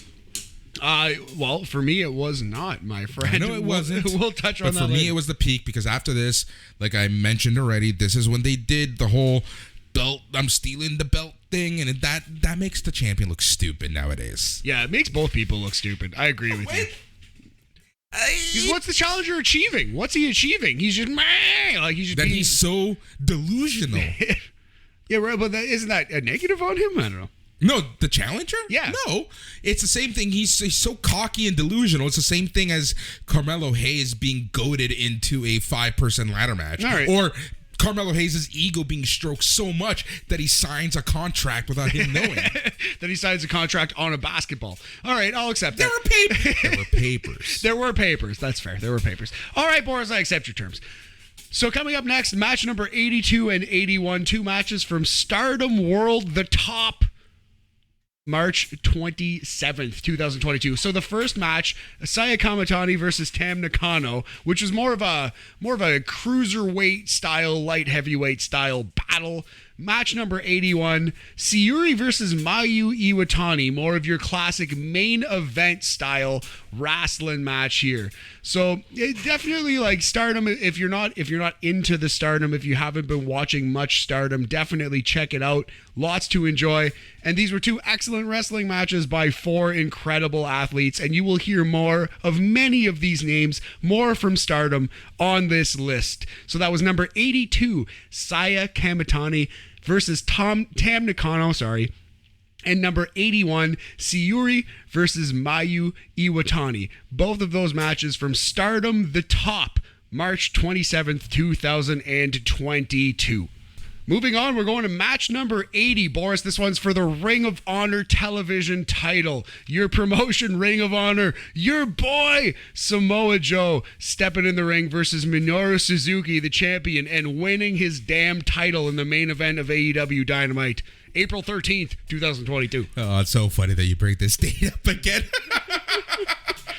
Oh, man. Was this the 13th? It was, April 13th, 2022. Minoru Suzuki versus Samoa Joe. Yes, I think I was, for some reason, at home. It was around Easter time. Yeah. I was up in Sudbury watching this match for sure. So crazy. Yeah, it was the 13th. Oh, damn. Wow, crazy. There you go. So, Samoa Joe versus Minoru Suzuki. They just beat the crap out of each other. Just a brilliant match. More Minoru Suzuki at number 79 versus Tomohiro Ishii in Windy City. This was New Japan Windy City Riot. A classic Pure Resu match in Chicago. Good stuff here. And that's the thing, right? So, we've seen this match 1,000,001 times. We will see this match 1,000,001 more times. But I feel like this match was good and special because they did it stateside. And I feel like they wanted to showcase what strong style and what these two specifically can do. Yeah, big time. And they did. They had a brilliant wrestling match. It was everything you needed it to be. They hit each other real hard, told a good story, and one man won with a decisive finish. So nothing to hate about that one. Check it out if you haven't. And if you still need more Minoru Suzuki on your plate, in your breakfast bowl, throw on some Minoru Suzuki versus Speedball Mike Bailey. Maybe sprinkle a little bit of that on there. GCW Devil in a New Dress. That was April 10th. Minoru Suzuki versus Speedball Mike Bailey. Suzuki versus the Karate Kid, Boris. This is great stuff. Yeah, exactly. Yeah, what more can you say about this match? Like, it's one of those matches where it's not even a clash of styles. It's so technical and so tough that it's a whole different style of wrestling. It's like Speedball proving himself to the veteran. You know what I mean? It's him showing that he does work his style. It's showing that he belongs in the strong style, right? No, that's exactly it. It's just so freaking funny. Yeah, it's just like, so yeah. All right, so coming up next, number 77 and 76, back-to-back jacks from Blake Christian, former NXT superstar, former boyfriend of Cora Jade, or perhaps still current boyfriend of Cora Jade. Jury's out on that. Anyway, so these are both great matches, but it's Blake Christian in the Indies. He's sowing his wild oats. It's him doing every. He's in his wild oats, yeah, all right. yeah, man. Well, no, it's him doing every wrestling move that he's ever seen or known. These are two very indie-rific matches from a guy who's got the shackles off of WWE, if you will. So I thought I think these are excellent matches, but I would just like to see a little less, maybe. But anyway, so number 77, Blake Christian versus Speedball from GCW, The Coldest Winter. Number 76, Blake Christian versus Will Ospreay from Warrior Wrestling 21. So yeah, my review of both of these matches are the same. Excellent matches, went 10 minutes too long, way too much shit. It was everything. And Warrior Wrestling is one of those promotions where I love the look and the feel. Presentation's and the production. great. Yeah, the presentation, perfect word. But sometimes I love indie wrestling, I really do. But at the same time, it can be a little too much. Yeah. Like, not everything needs to be your WrestleMania main event, kick out of every finisher twice. Like, the match goes 35 And I minutes. understand why you may want to just showcase that, right? Like, as a wrestler. But at the same time, like, for now, it's not. Here's the thing about indie wrestling now. So much of it is available for you to watch. Yeah. So you don't have to do the same thing over and over and over. Agreed. And that's the problem. That's why I like this next match so much, because I do feel like they pumped the brakes a little bit and tried to tell more of a story. And that's Konosuke Takeshita. Well, how the fuck do you pronounce his first name, though? Konosuke? Is it Konosuke? I think it's Konosuke. Anyway, Takeshita, who is in AEW, who's fantastic, who wrestled Hangman Page. He's the new Okada. Tall, just good-looking kid. He's with that like aggression of Wheeler Yuta. Yes, exactly. So Konosuke Takeshita versus Speedball Mike Bailey from West Coast Pro, 93 till infinity. This match was pretty recently, June 10th. A great match, and they slowed down the pace a little bit. They worked. They told the story. I liked it a lot. Yeah. Random question. Do you have a count of how many times a specific wrestler shows up on the list? I sure do, buddy. Oh, Those are coming at the end. You know, I fucking, yeah. I'm asking for a specific reason. Buddy, I'm a statistician straight up like Tony Khan. The only difference between me and Tony Khan is Billions of dollars? Literally billions. So many dollars. and awkward hugs. Yeah, I'm way more awkward. I hug so many people. No. I think I'm a better performer than Tony Khan. I'm less awkward socially. He's certainly richer and will live a far better life than I. Yeah, for sure. Seeing Tony Khan live, him coming out like before and after Dynamite, he's so awkward. So awkward. He's so awkward. Oh my God, absolutely. But you know what? We love Tony Khan. I love Tony Khan. I like him. I've said this so many times. I like him and respect what he's done for the wrestling industry, but he's still part of the NFL machine and the NFL factory. That's a really good point. That's an excellent point. I'm just saying, like, yeah, he saved wrestling in my opinion. Yeah, like he the has. actual art form on a grand He has. scale. But Yeah. you know, the love that he has for his superstars, I see the way that he has gone on Twitter talking about some of his NFL stars. And Big all I'm Swole. Anyway. Match number 74. We're going to move to NXT briefly for the NXT North American title. Cameron Grimes versus Carmelo Hayes. This was from In Your House. Pretty good match here.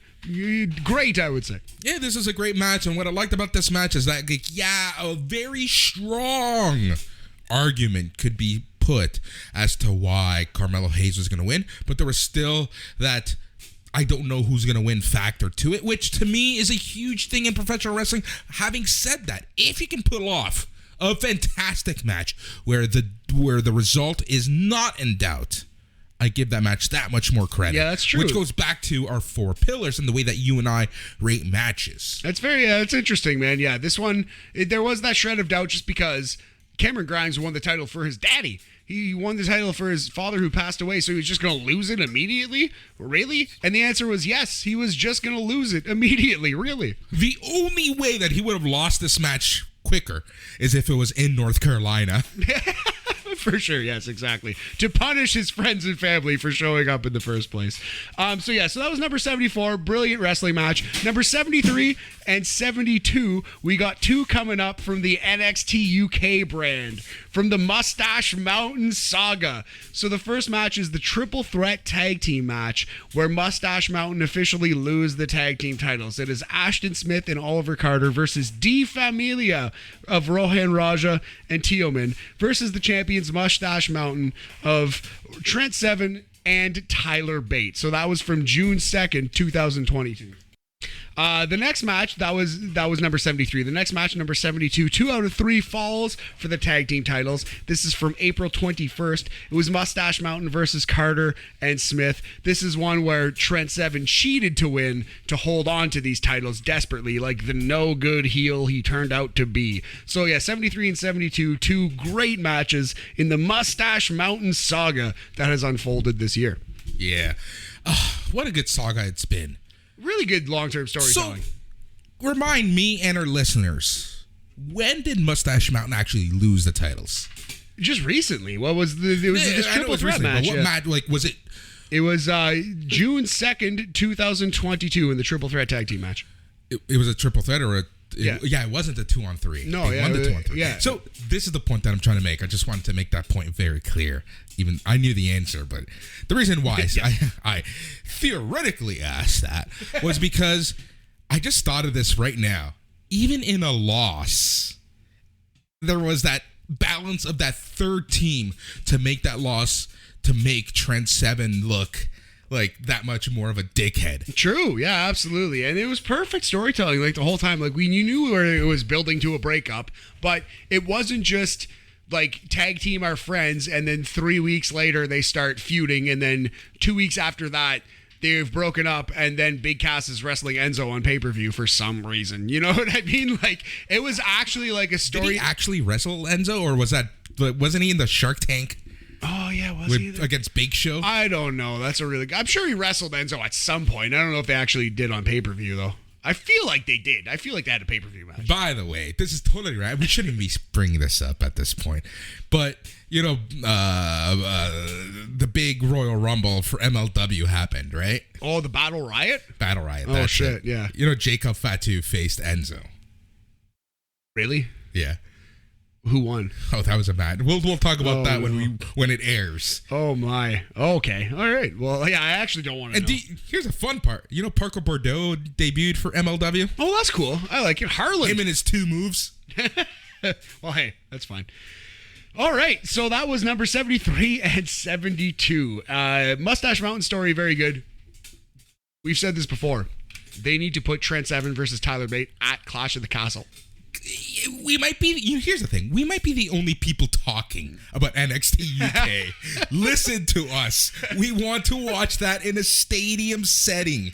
I'm telling you, you won't be disappointed. It will work out for all of you. Put that and Noam Dar versus whoever. Probably, hopefully, a Welshman, which would be Mark Andrews, I would think. Yeah, and Charlie Dempsey versus anyone. Yes, or Charlie Dempsey versus Noam Dar. Give Charlie Dempsey Welsh status for a second. Oh my God, that would be unfreaking real. Anyway, going back to the whole Trent Seven thing, and this is the point I was trying to make. This has been a story, and this is so rare in WWE, and this is how you know that the powers that be haven't poisoned NXT UK, and that is this has been probably the best example of long-term storytelling in WWE in decades. Honestly, that I can remember, I might be wrong about this, but it's the best long-term story in WWE that I can remember since Triple H and Batista. Yeah. Honestly is. Straight up. Yeah. So hats off to NXT UK. It's our favorite hour of WWE every single week. Number 71 and 70. It's a John Moxley 2-pack, homie. So number 71 is Moxley versus Daniel Garcia. Number 70 is Moxley versus Kyle O'Reilly, both from Dynamite. It's kind of funny that these 2 matches are back-to-back, and it didn't click when we actually went through the list because we're almost at that point. Yeah. This was the point. That was the last match we talked about. Kyle O'Reilly and Daniel Garcia are basically almost the same Pokemon. They are very, very similar ground-based Pokemon for sure. Daniel Garcia is a better promo. He's got more personality. Kyle O'Reilly is a better wrestler right now. Cool guy Kyle, even cool guy Daniel Kyle. Garcia is a better. I really did not have much time for Mandarin cool Cassidy. I love it. Yeah, like the small can of mandarins you get with that weird syrup and 3 different slices of mandarin. Tutti Frutti? Yes, he's Tutti Frutti Cassidy. Oh, this is what happens when we've been recording for 3 hours. Jesus. We're only halfway through, buddy. So this not is even halfway not through. even, no. But this is the final match in our 4-star tier. So everything after this match is 4.25 or above. So this match right here is the bar for 4 stars. You know what's impressive? What's that? We have literally taken the same amount of time. Oh, wow. Well, that's crazy. How crazy. I'm looking at the time. I have the recording in front of me. That is weird. And I know how long the first one took. And I'm looking right now. I'm like, oh, it's literally where we took a break. Very, very strange. We're going to take another break right after this from Double or Nothing, the most underrated match on that show. Darby Allin versus Kyle O'Reilly, your boy. Kyle O'Reilly, honestly, one of the best wrestlers out there. If he had a smidgen, a skosh, a sprinkling of more charisma, he would be just top bill. Yeah, man. Something's just, but he's still excellent. He's still an absolutely excellent wrestler, a silent killer. He's maybe our generation's Dean Malenko. Ooh. Never thought of it that way. You know what? Yes. That's what it is. The Iceman, he Kyle still has O'Reilly. more charisma than Dean Malenko. He does. He's way more charismatic. But apparently in real life, Dean Malenko's this hilarious, charming guy. But he's the Iceman on camera.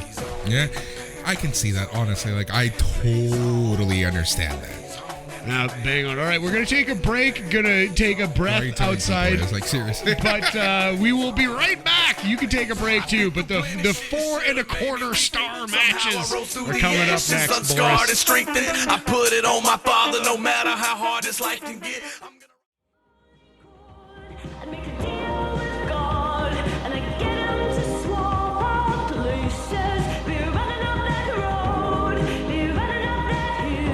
All right, after a quick break, we are back We are re-energized. We are refueled. Refueled. I'm refused. Yes, we are collectively refueled by the great people at Great Lakes Brewery. A fiercely independent brewery for a fiercely independent podcast. Big homie. Yeah. Let's go. Cheers.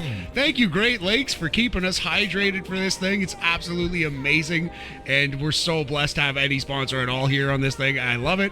Let's keep going, big homie. Number 68, 4.25 stars now. This isn't just this isn't just A minus, it's A. It's an important distinction. It's not just 80%, it's 85. In the Canadian grading system, you remove that A minus and you don't have to explain anything to your parents anymore. Yeah, pretty much. That is pretty much how life went. All right, let's get to it, because we're at a point where everything is new to me again. Yes, so here we go. Number 68. CM Punk versus Maxwell Jacob Friedman 1. AEW Dynamite February 2nd. So, incredible match. Some flaws with it, in my opinion, went a little too long, and the Wardlow stuff was way past played. And they just played the Wardlow card again. And to me, it was just a very disappointing, almost cop-out ending. It would pay off later, but for this particular match, it hurt it, in my opinion, big time. Like hurt it a lot. Yeah, exactly. I think what hurt it most is that it was just too long. That's fair. And it felt like it was just repeating the same formula when it came to the Wardlow stuff. Yeah. Exactly. It just had already, in my opinion, far past run its course. Like, it ran its course months ago. And to just see it again felt, for lack of a better term, Boris, like a WWE ending in this awesome AEW wrestling match. So that's what I didn't like about it. It was a brilliant piece of work between two of the most intelligent wrestlers alive. Two of the best storytellers ever in the professional wrestling business. And I'm including MJF in that. Ever. If you include, if you think of the Earthquakes, the Typhoons who have wrestled in the business, MJF's one of the greatest storytellers ever in wrestling. Ever. I don't give a shit what anybody says. All right. Numbers, and we know CM Punk is. Anyway, number 67 and 66, it's a WWE 2-pack. So WWE title, Seth Rollins versus Roman Reigns from the Royal Rumble. A great match with a bullshit cop-out WWE ending. Oh, this match was so fucking good. And it's the psychology of the character of Seth Rollins, where it's like, the fact that he came out in the Shield garb and everything. So good. That was just... Seth's trolling heel gear is great. It's the best part of his character. What's better, this one or number 2? Well, I guess we'll talk about it when we get to number 2. Yeah. This one was good, but the one later on our list is better. Don't you love the fact I know where exactly anyway, where it is? Just that one match, too. I think that's the only one you know. I think we spoiled it for anyone who knows what we're talking about, but that's fine. We'll get there when we get there. So number 67 was Seth Rollins versus Roman Reigns, Royal Rumble, 2022, that was January 29th. Match number 66, number Mario Lemieux, a triple threat match for the Raw Women's title from Hell in a Cell. Asuka versus Becky Lynch versus Bianca. This match slapped. It was great. And I loved the storytelling in this match, which was Becky kept trying to fuck Bianca over. Bianca was doing good stuff, usually against Asuka, sometimes against Becky herself, and then Becky would find a way to throw Bianca out of the ring to pull heel shenanigans, and then finally when Becky Lynch had the match won against Asuka, Bianca threw her out of the ring and pinned Asuka with ease, and I thought that was awesome. Just a fabulous finish. Here's the thing. You said Bianca and Becky, XYZ, XYZ. You know exactly where I'm going with this. Yes, I do. And for me, the MVP of the match was that third person in Asuka, and that is what made this match so good. Yes, exactly. I didn't even mention Asuka, and she was fabulous in this match too. She was almost an afterthought in the booking, but she was so great that if you actually watched a second of this match, she couldn't be an afterthought. As you said, she was the MVP. And the best part of this is and this goes to credit the performers and the people who put the pay-per-views together, premium live events. And that's the fact that we watched this match, we were so blown away. We were nervous about the rest of the card. Yes, actually, it wasn't, it could have been a hit or a miss, but I feel overall it was kind of a hit. Hell in a Cell was a good show. So anyway, that was Mario Lemieux, number 66. Moving on, number 65. Recently, this match happened. Andrade El Idolo versus Rey Fenix. This was their pay-per-view match that they didn't get to have on the Forbidden Door pay-per-view. Yeah, this match was awesome. This is what I need to see from Andrade. Yeah, man. This is the Andrade that's actually better than Santos Escobar. Yeah, there you go. Well, all Andrades are, but I grant you. I know we've had that debate before, Boris, so we'll have it again. I'm not even gonna start right now, but yeah, this is what I want to see from Andrade, especially his connection with Rush. Yes, you know, like that's really what I want to see more in Andrade. Like, just drop, like I was saying this on the Rampage Ramble, and that's, you know, the fact that they're highlighting what he's worst at is concerning for me. That's totally fair, man. That is out of the WWE playbook, not the, hopefully, Tony Khan playbook, not the ECW. We're still writing his playbook. We're still writing his playbook. That's extremely well put, my friend. All right, number 64. And I don't want to throw too much shade at Dave Meltzer on this list. I really don't. I love Dave Meltzer's work. He's friend of the show here at Sunday Night's Main Event, as we've said a number of times. But this is the craziest 5 stars that he's ever given out. Ever. This is not a 5-star match. It is a great wrestling match, but it was the tag team match from the Lucha Bros and the Young Bucks on Rampage, June 3rd, 2022. Dave gave this 5 stars, dude. I know. It's like the 17th Lucha Bros versus Young Bucks tag team match. They've had way better matches in PWG. They've had way better matches in AEW. It was great. They're great. Of course they're going to have a great match. But 5 stars? Man, I don't know. I don't think so. Not me. I don't know. But hey, I'm glad that Dave loved it, and I thought it was great, and you should go check it out yourself and tell me what you think. Yeah, no, you basically said anything I would have, and I couldn't put it so eloquently put. So eloquent is one word for it. This is another match that's gotten a lot of love. It was a brilliant spot fest, but it was just a lot of spots, and some of them weren't that great. You know what I love?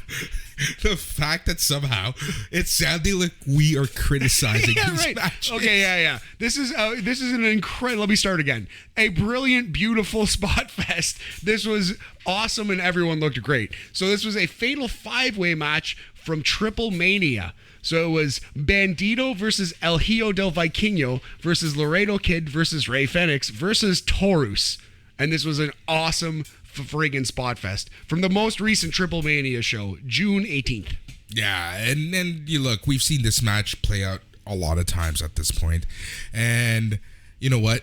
These guys are fantastic in the ring, but like you said, it's a spot fest. So in our list and how we rate matches, it's got that ceiling, right? Yeah, it's kind of where I just thought it belonged. But at the same time, the athletic achievements on display in this match, like the highlights, the top 10 spots of this match are, you can stack them among the top 10 spots in any spot fest ever, and they're as athletic, as breathtaking. But there's a lot of downtime, a lot of bullshit, a lot of nonsense, and a lot of botching. So it was great for what it was, though. Yeah, exactly. So here's a spot fest that had more of a story, and in my opinion was inarguably a better wrestling match, though just by a hair, but it was better. And this was the triple threat match from Impact Wrestling Rebellion. Ace Austin versus Speedball Mike Bailey versus Trey Miguel. This was another beautiful, unique spot fest with some things I've never seen before in a wrestling ring.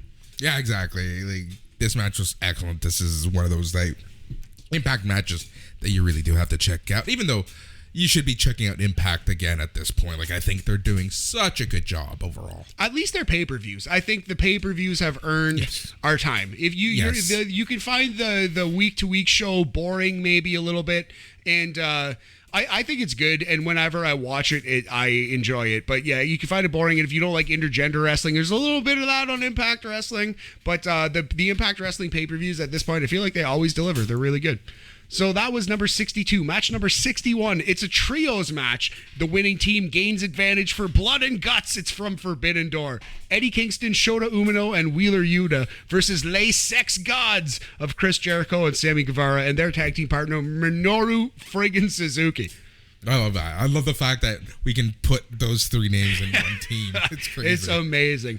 I thought this match was great. Shota looked so good in this match. It was a breakout performance for Shota, but all 6 guys looked good. This was just an awesome. This opened the pay-per-view, I believe, and it was just a brilliant opener. Look, so good. Here's the thing about this match. Like, if you're a casual viewer who, out of the 125,000 people who bought the pay-per-view, like I throw that news bit in. Yeah, that was good. It slipped it in there. Yeah. It was a fun match, an entertaining match. For like the hardcores, there was so much story behind some of these combinations that like it was awesome. Yeah, absolutely. And that's something we don't know too much about every time, right? We just can't watch everything under the wrestling sun. Actually, I'm going to get into that a little bit. But for now, let's go to match number 60, men's NXT UK title here. So this was Roderick Strong versus your boy Ilya Dragunov. This is from the April 7th edition of NXT UK. This match was a war. Roderick Strong with a guy who moves just as fast, hits just as hard in Ilya Dragunov. And this was the Mortal Kombat mirror match. This was so great. Yeah, that's exactly what it was. I don't like use that was perfect term, perfect video game term too.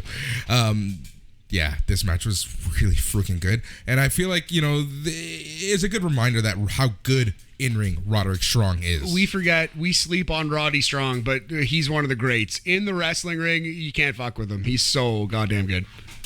All right, so match number 59 and 58. These are matches that I don't have a lot of context for, and if I did have more context, I would probably like more. So match number 59 is our Pro Wrestling Noah match of the year. Match number 58 is our DDT match of the year. So 59, Go Shiozaki versus Katsuhiko Nakajima. That was from Pro Wrestling Noah the New Year, the very first day of the year, January 1st, 2022. Match number 58 is Konosuke Takeshita versus Tetsuya Endo. That is from the 25th anniversary show of DDT. Also an excellent match. So these were just awesome, hard-hitting pro wrestling battles, like the strong style, if you will, like pure wrestling matches in front of people who weren't allowed to cheer. You know what I mean? And they went 35, 40 minutes. And as brilliant as the work rate was, it gets hard to watch. Like at some point, like if I don't, you know what I mean? I can be a huge wrestling fan, and I definitely recognize the amazing level of work that was here, but you can only rank it so high when it's a 45-minute match of 2 guys hitting each other really hard, right? Like it can be tough to hook you with when you don't know the story, with no crowd especially. No, that's exactly it. But again, we don't mean to make these sound like criticisms or trying to justify why it's not higher mainly. Yeah, exactly. Exactly. But this is the thing, right? Like these matches are great highlights of the difference that is New Japan Pro Wrestling against basically anyone else at this point. I feel like New Japan is so different from the regular Japanese style that these are good reminders, right? And like you said it, 45 minutes of people just like forearming each other in the middle of the ring. Yeah, or in the case of the Takeshita match, like there's spectacular moves too, but it's just moves upon moves upon moves, breathtaking collection of moves. But just to me, without knowing much of the backstory or anything, it's just moves and moves and moves with very little story or rhyme or reason or anything. To my uneducated white American Canadian foolish eyes, right? So there you go. Yeah, that's the thing. Like, great matches. Yeah, and if we had more context, might be higher. At the same time, goes to show you like the styles clash of what we would rate top 5 versus. Absolutely. And I'm so willing to learn more context. I wish I had that context, and maybe one day I will. Maybe one day I'll be deep into DDT or Noah. Who knows? Anyway, so those were 59 and 58, I believe, right? Yes, 59 and 58. Moving on to number 57. Another ladder match from AEW, but a spectacular match. The Young Bucks win the tag team titles from Jungle Boy and Luchasaurus. Dynamite Road Rager, June 15th. Yeah, this match was awesome. I really enjoyed this match. Love the ending of the match itself. Yes. And then obviously, the closing angle when we talk about our 4 pillars. Perfect example of it's the overall presentation. Yeah, storytelling, the whole situation. Like, this is the match where Christian turns on Jungle Boy, and that's part of it. That does matter to us. I think that's part of it. I really do. And if you disagree, that's fine. You know what I mean? But I do think, like, the fans will remember that. Like, that's when you watch this clip, if you were to get a file on Napster or Kazaa Or LimeWire. Exactly. They would show the turn in the clip. It's part of the match. And then you also get a virus because you At use least. Napster At or least. LimeWire or Kazaa. At least one, buddy. Yeah, your dial-up is screwed. Just AOL would be upset with you. Number 56. This is, in my opinion, the best Adam v. Adam match in the feud. It was the Texas Death Match from Rampage. Adam Cole versus Hangman Adam Page. Boris, you are aggressively shaking I your did head. not like this match. Didn't feel it, eh? No, I wasn't feeling it. No. Would it make a top 200 list? Maybe. Maybe. But not a top 122. Not I'm a sorry. top 56? Yeah. No, not a top 56. I'm gonna have to just throw on the I don't know. Pump the brakes on that one. Hey, I thought it was good. It wasn't even his best Texas Death Match, Adam Cole or Adam Page's, but I thought this was the best match of the feud, in my opinion. Yeah, maybe. All right, but an even better weapons match, Boris, number 55 from Impact Wrestling, Slam-iversary. Shockingly good match. Monsters Ball, Moose versus Sami Callihan. Okay, we for sure bumped this match up a whole half rating because they did the gimmick before. They actually did the old Monsters Ball TNA gimmick, where the old story of these matches was it was a hardcore match, but it wasn't just a hardcore match, Boris. For the 24 hours before the match, you were locked in a room with no food, no water, no light, and this is an underrated part, no bathroom. They don't tell you that, but it's true. Anyway, and then you immediately go to the ring once your 24 hours are up, you fight this match, you bleed, you get hit with weapons, and presumably you are at your most insane. Yeah. Anyway, it's so dumb, just absolutely cheesy pro wrestling, but it's the best kind of cheesy pro wrestling. I love it, and I love that they actually brought the gimmick back for this match too. Yeah, exactly. I And agree. that bumped it up a score. But honestly, like, Moose, like, they took some unprotected shots. They did some, like, not insanely crazy stuff, but crazy Pretty enough. crazy stuff. Yeah. Moose took a crazy bump. There was, not unprotected chair shots, but unprotected garbage can shots. Yeah. Which, like, still there's no need for it in 2022. But yeah, a spectacular, a hardcore match. And it's like, I find death matches too much to stomach, but this is like a family friendly death match, you know? Like, it was like a PG-13 death match. Yeah, exactly. Because I would think that Blood and Guts was a little more deathmatchy than this. Yeah, I would say even Blood and Guts, well, it's pretty close. They're pretty neck and neck. There was some death matchiness to this. They were. Anyways, go ahead.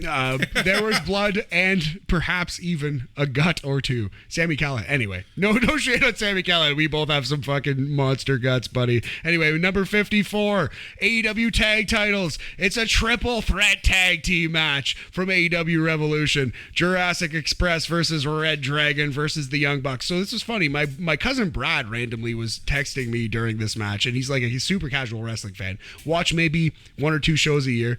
He texted me that this was the greatest tag team match he's ever seen in his life. So if you're not used to the Young Bucks, you know what I mean, and you see them for the first time, they might still blow your mind. To me, this was a very, very good example of every Young Bucks match I've ever seen. Yeah, no, I agree with you. And, you know, that's the thing, man. Like, they are being exposed to a whole new audience, right? Yeah. Who don't know.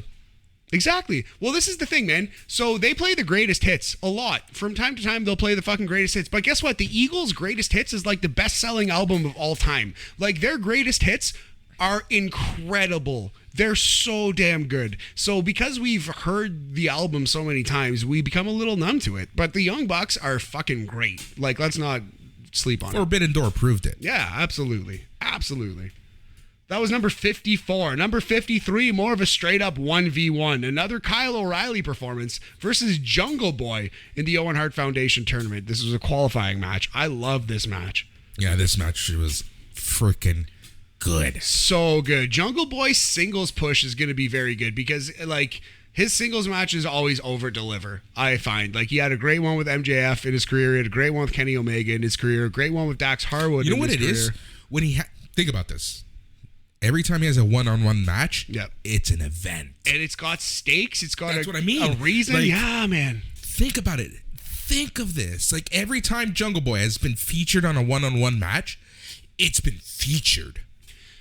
Eventually, Tony Khan's going to have one of these young guys actually beat the star.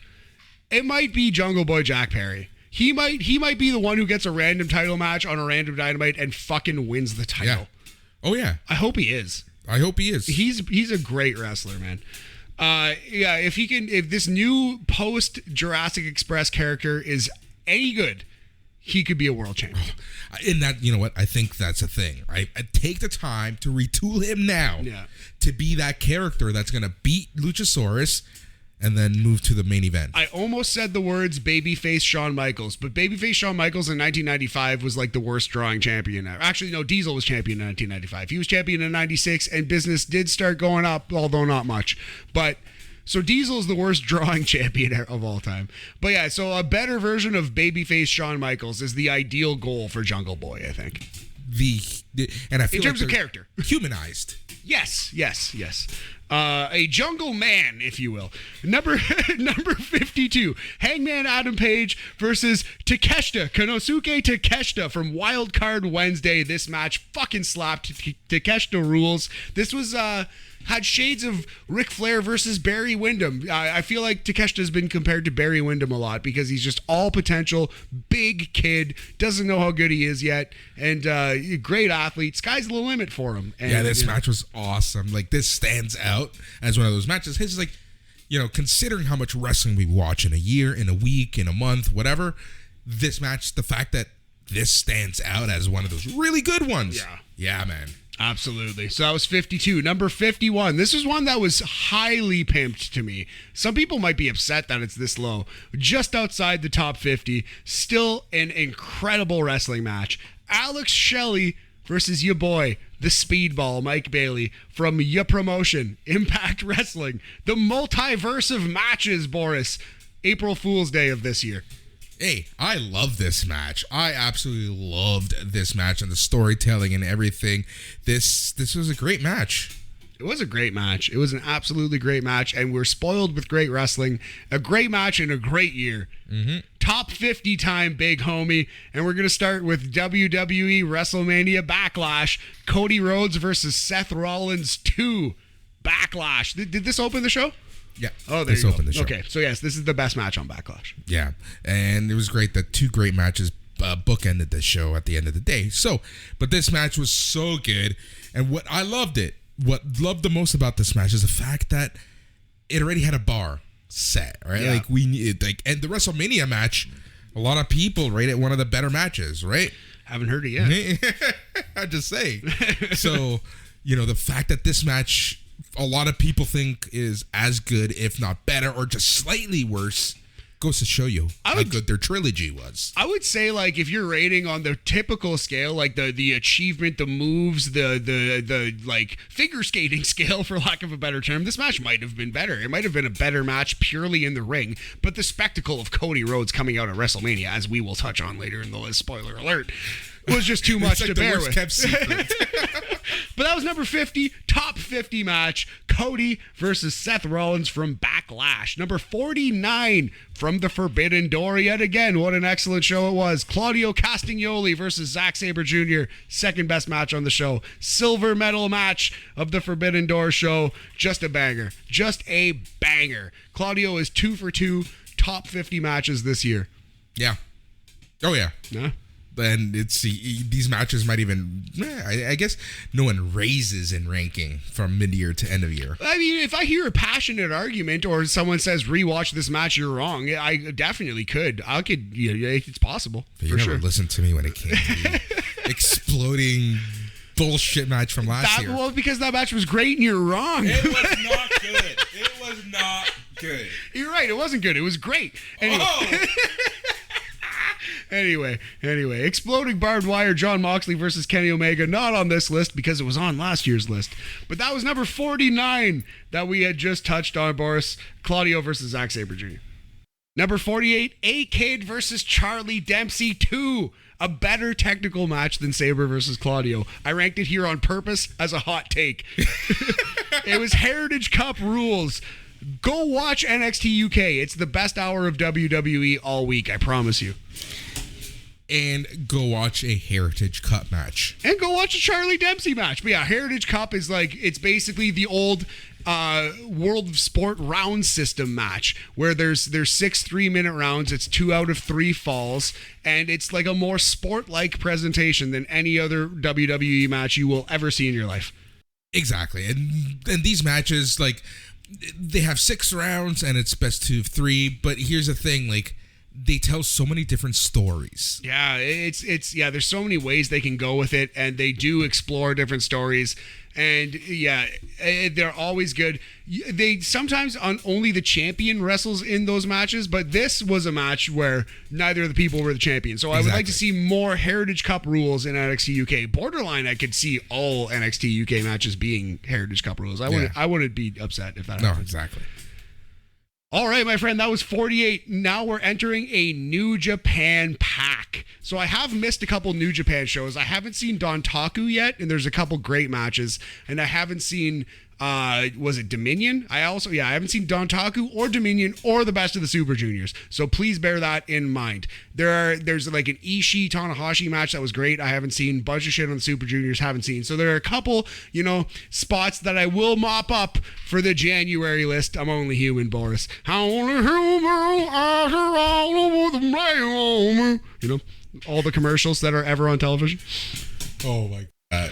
Number 47, the New Japan Cup Round 1, Tomohiro Ishii versus Shingo Takagi. This was the New Japan Cup Night 3. It's Ishii versus Shingo, man. This match was great. So great. Oh, yeah. Like, these are basically, one side of the coin and the other. Like, it's just so good. Just so good. Absolutely, yeah. Two hard-hitting motherfuckers hitting each other's fucks hard. Mother. Yeah. I said that better than I could have said. It could have been worse. Absolutely. So that was 47. Ishii versus Shingo from the New Japan Cup. 46. Shingo versus Zack Sabre Jr.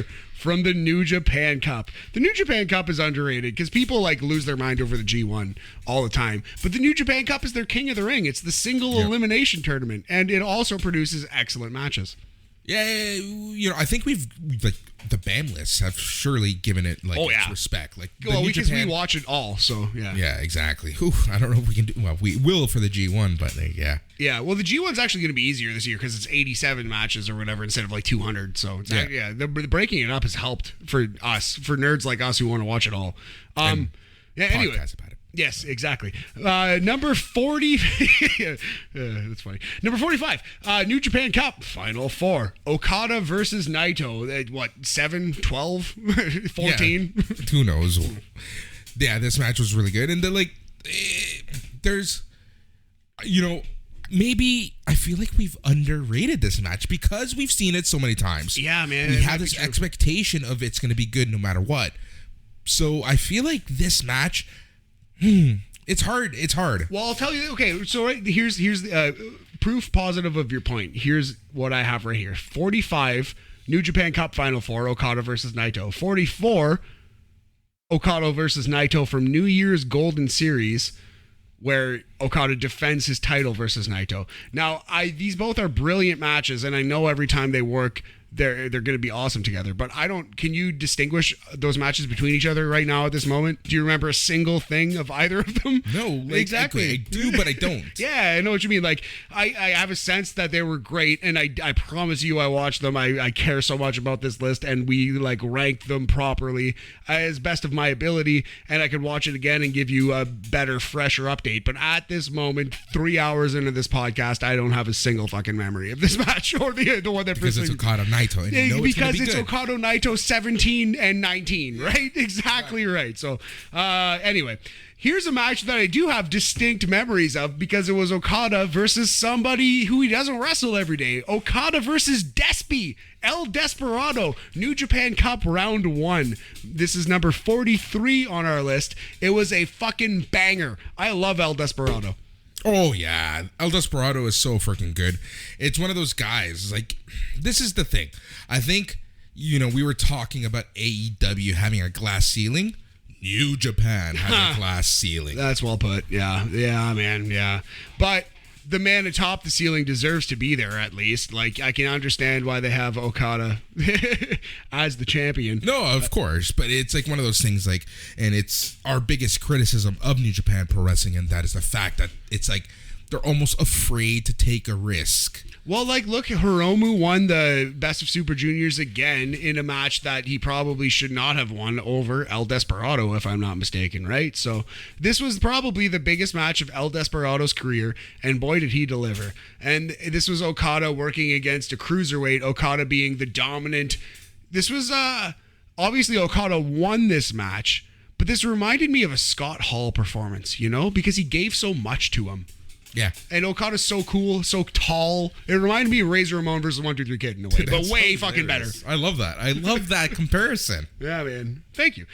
Moving on, number 42, the finals of this here New Japan Cup. Tetsuya Naito versus Zack Sabre Jr. ZSJ wins the New Japan Cup, and then match number 41, Boris, immediately loses to Kazuchika Okada at New Japan Hyper Battle. So 42, Zack Sabre Jr. wins the New Japan Cup against Naito. 41, immediately loses his title shot to Okada. And 100% proves my point about New Japan not wanting to take a chance. Zack Sabre Jr. would be the world champion of my promotion if I was a booker. I'll tell you that much, buddy. Number 40. Stardom World Climax the Best. Syuri versus Julia. This match was a rematch from a match that we had, like 15 or 16 last year? Like super high last year. So these women are incredible. Syuri is now the champion, the World of Stardom champion, and she is fending off the challenges of Julia, who is a fucking badass. This is MMA fighter versus badass woman here. No, exactly. And Julia, like, she's my darling in Stardom, like, and like I mean that like as a wrestler, platonic level, yes. Yeah, exactly. Like I freaking love everything Julia does in ring, and it's hard to get a bad match out of her, like in the big stage. Mm-hmm. For sure. She's I'm trying to think of a pro comp, like for someone who only watches American wrestling. I guess she's like a Beth Phoenix type. Yeah. Julia is. So here's another Julia match. World of Stardom title from this is January 29th, 2022. It's her World of Stardom match versus Mayu Iwatani. This match was an absolute banger. It slapped. This is the match that set up the draw. This was the draw that set up the 2-night show. So the only reason why I didn't rank it 20 spots higher is because we've seen too many draws in Stardom and overall in wrestling, I think, but especially in Stardom. They often do draws to set up like a match, and it's kind of cliche. Like you can kind of predict that this one was going to the 30-minute draw, and it did. Well, it's similar to the Bryan Danielson and Adam Page, right? Yes. We called it. Dan and I called it. And I agree with you. This is a gimmick that's now being a little too overdone. I think so. But yeah, it's a minor nitpick because this was a fucking battle and these women are goddamn badasses and it ruled. So that was number 39. Match number 38. It's the Dax Harwood pack, Boris. The first one, CM Punk versus Dax Harwood, March 23rd. A banger. 37, Dax Harwood versus Cash Wheeler. FTR explodes to qualify for the Owen Hart tournament. A banger. And number 36, Dax Harwood versus Adam Cole in the Owen Hart tournament. I love this match, and I'm actually looking at this list, and this is one that I might watch again and bump up 10 spots. This is why Dax is my number one wrestler of the year right now. Dax is so goddamn good. He is so good. So this is 3 straight 4.25 star matches on our list. Dax versus CM Punk from March 23rd. Dax versus Cash Wheeler from April 27th, and Dax versus Adam Cole from May 11th. He's been doing it all year, buddy. He's been doing it all year. Yep. One of the best wrestlers alive today, Dax Harwood. Yep, and it's crazy to think that not only does he have a promising singles career, but he's a part of one half of the best tag team of the year. That's crazy. So good, man. So good. So yeah, Dax versus Cash, the Owen Hart qualifier. That was Brett versus Owen. Dax versus Adam Cole. That was Brett versus Shawn Michaels. Just wanted to make that clear to anybody who is, crossing their T's and dotting their I's out there. Number 35, Boris. We're going back to NXT, Stand and Deliver. This has to be the NXT match of the year. It's the ladder match for the North American title. Carmelo Hayes versus Cameron Grimes versus Grayson Waller versus Santos Escobar versus Solo Sikoa Baby Uce. Yeah, this match was awesome. And for me, man, Grayson Waller, just the way that he threw himself and didn't even protect his body to go through ladders and oh my God. Grayson Waller, if he stays healthy, is going to be a star. But he's in these cage and ladder matches, he's taking some crazy bumps. Yeah, he thinks he's a Kevin Owens, Jeff Hardy Pokemon. He's got a little bit of that KO, that Jeff Hardy in him, eh? He really does, man. He got a little bit of that Darby Allin in him. Yep. Speaking of the devil, number 34, your boy Andrade El Idolo versus Darby Allin from Dynamite March 30th. They had a long feud, rather. This was the best match in the feud, in my opinion, by like a wide margin. This is the regular match, right? Not the final match. No, exactly. This is the regular match. Yeah. I think this might have been the blow-off. I'd have to go through the entire No, the blow-off was the casket match. Fair. Okay, so it was not... The casket match does not make our list, although it was very good. This was just a regular match, but it was the best match of the feud. Yeah, I wanted to make sure it was the one that I'm thinking of. And yeah, this match was so good. And this is what I mean. When you put Andrade in the scope of what he's good at, highlight what he's good at, the sky's the limit. The sky's the limit. 100% agree. Okay, this match right here, number 33. This is going to be a fun one. I don't even know if you've ever seen this match, but this is the hardest match for me to rank in the entirety of the list. Michael Oku versus Will Ospreay from Rev Pro. So the story of this match, it was a fantastic match. The story of this match is that Will Ospreay is a dirty, dastardly heel, and he's beating up Michael Oku in front of his parents and his wife, and he's taunting them the whole time. And then what happens is Will Ospreay beats the shit out of this kid and wins. Yeah.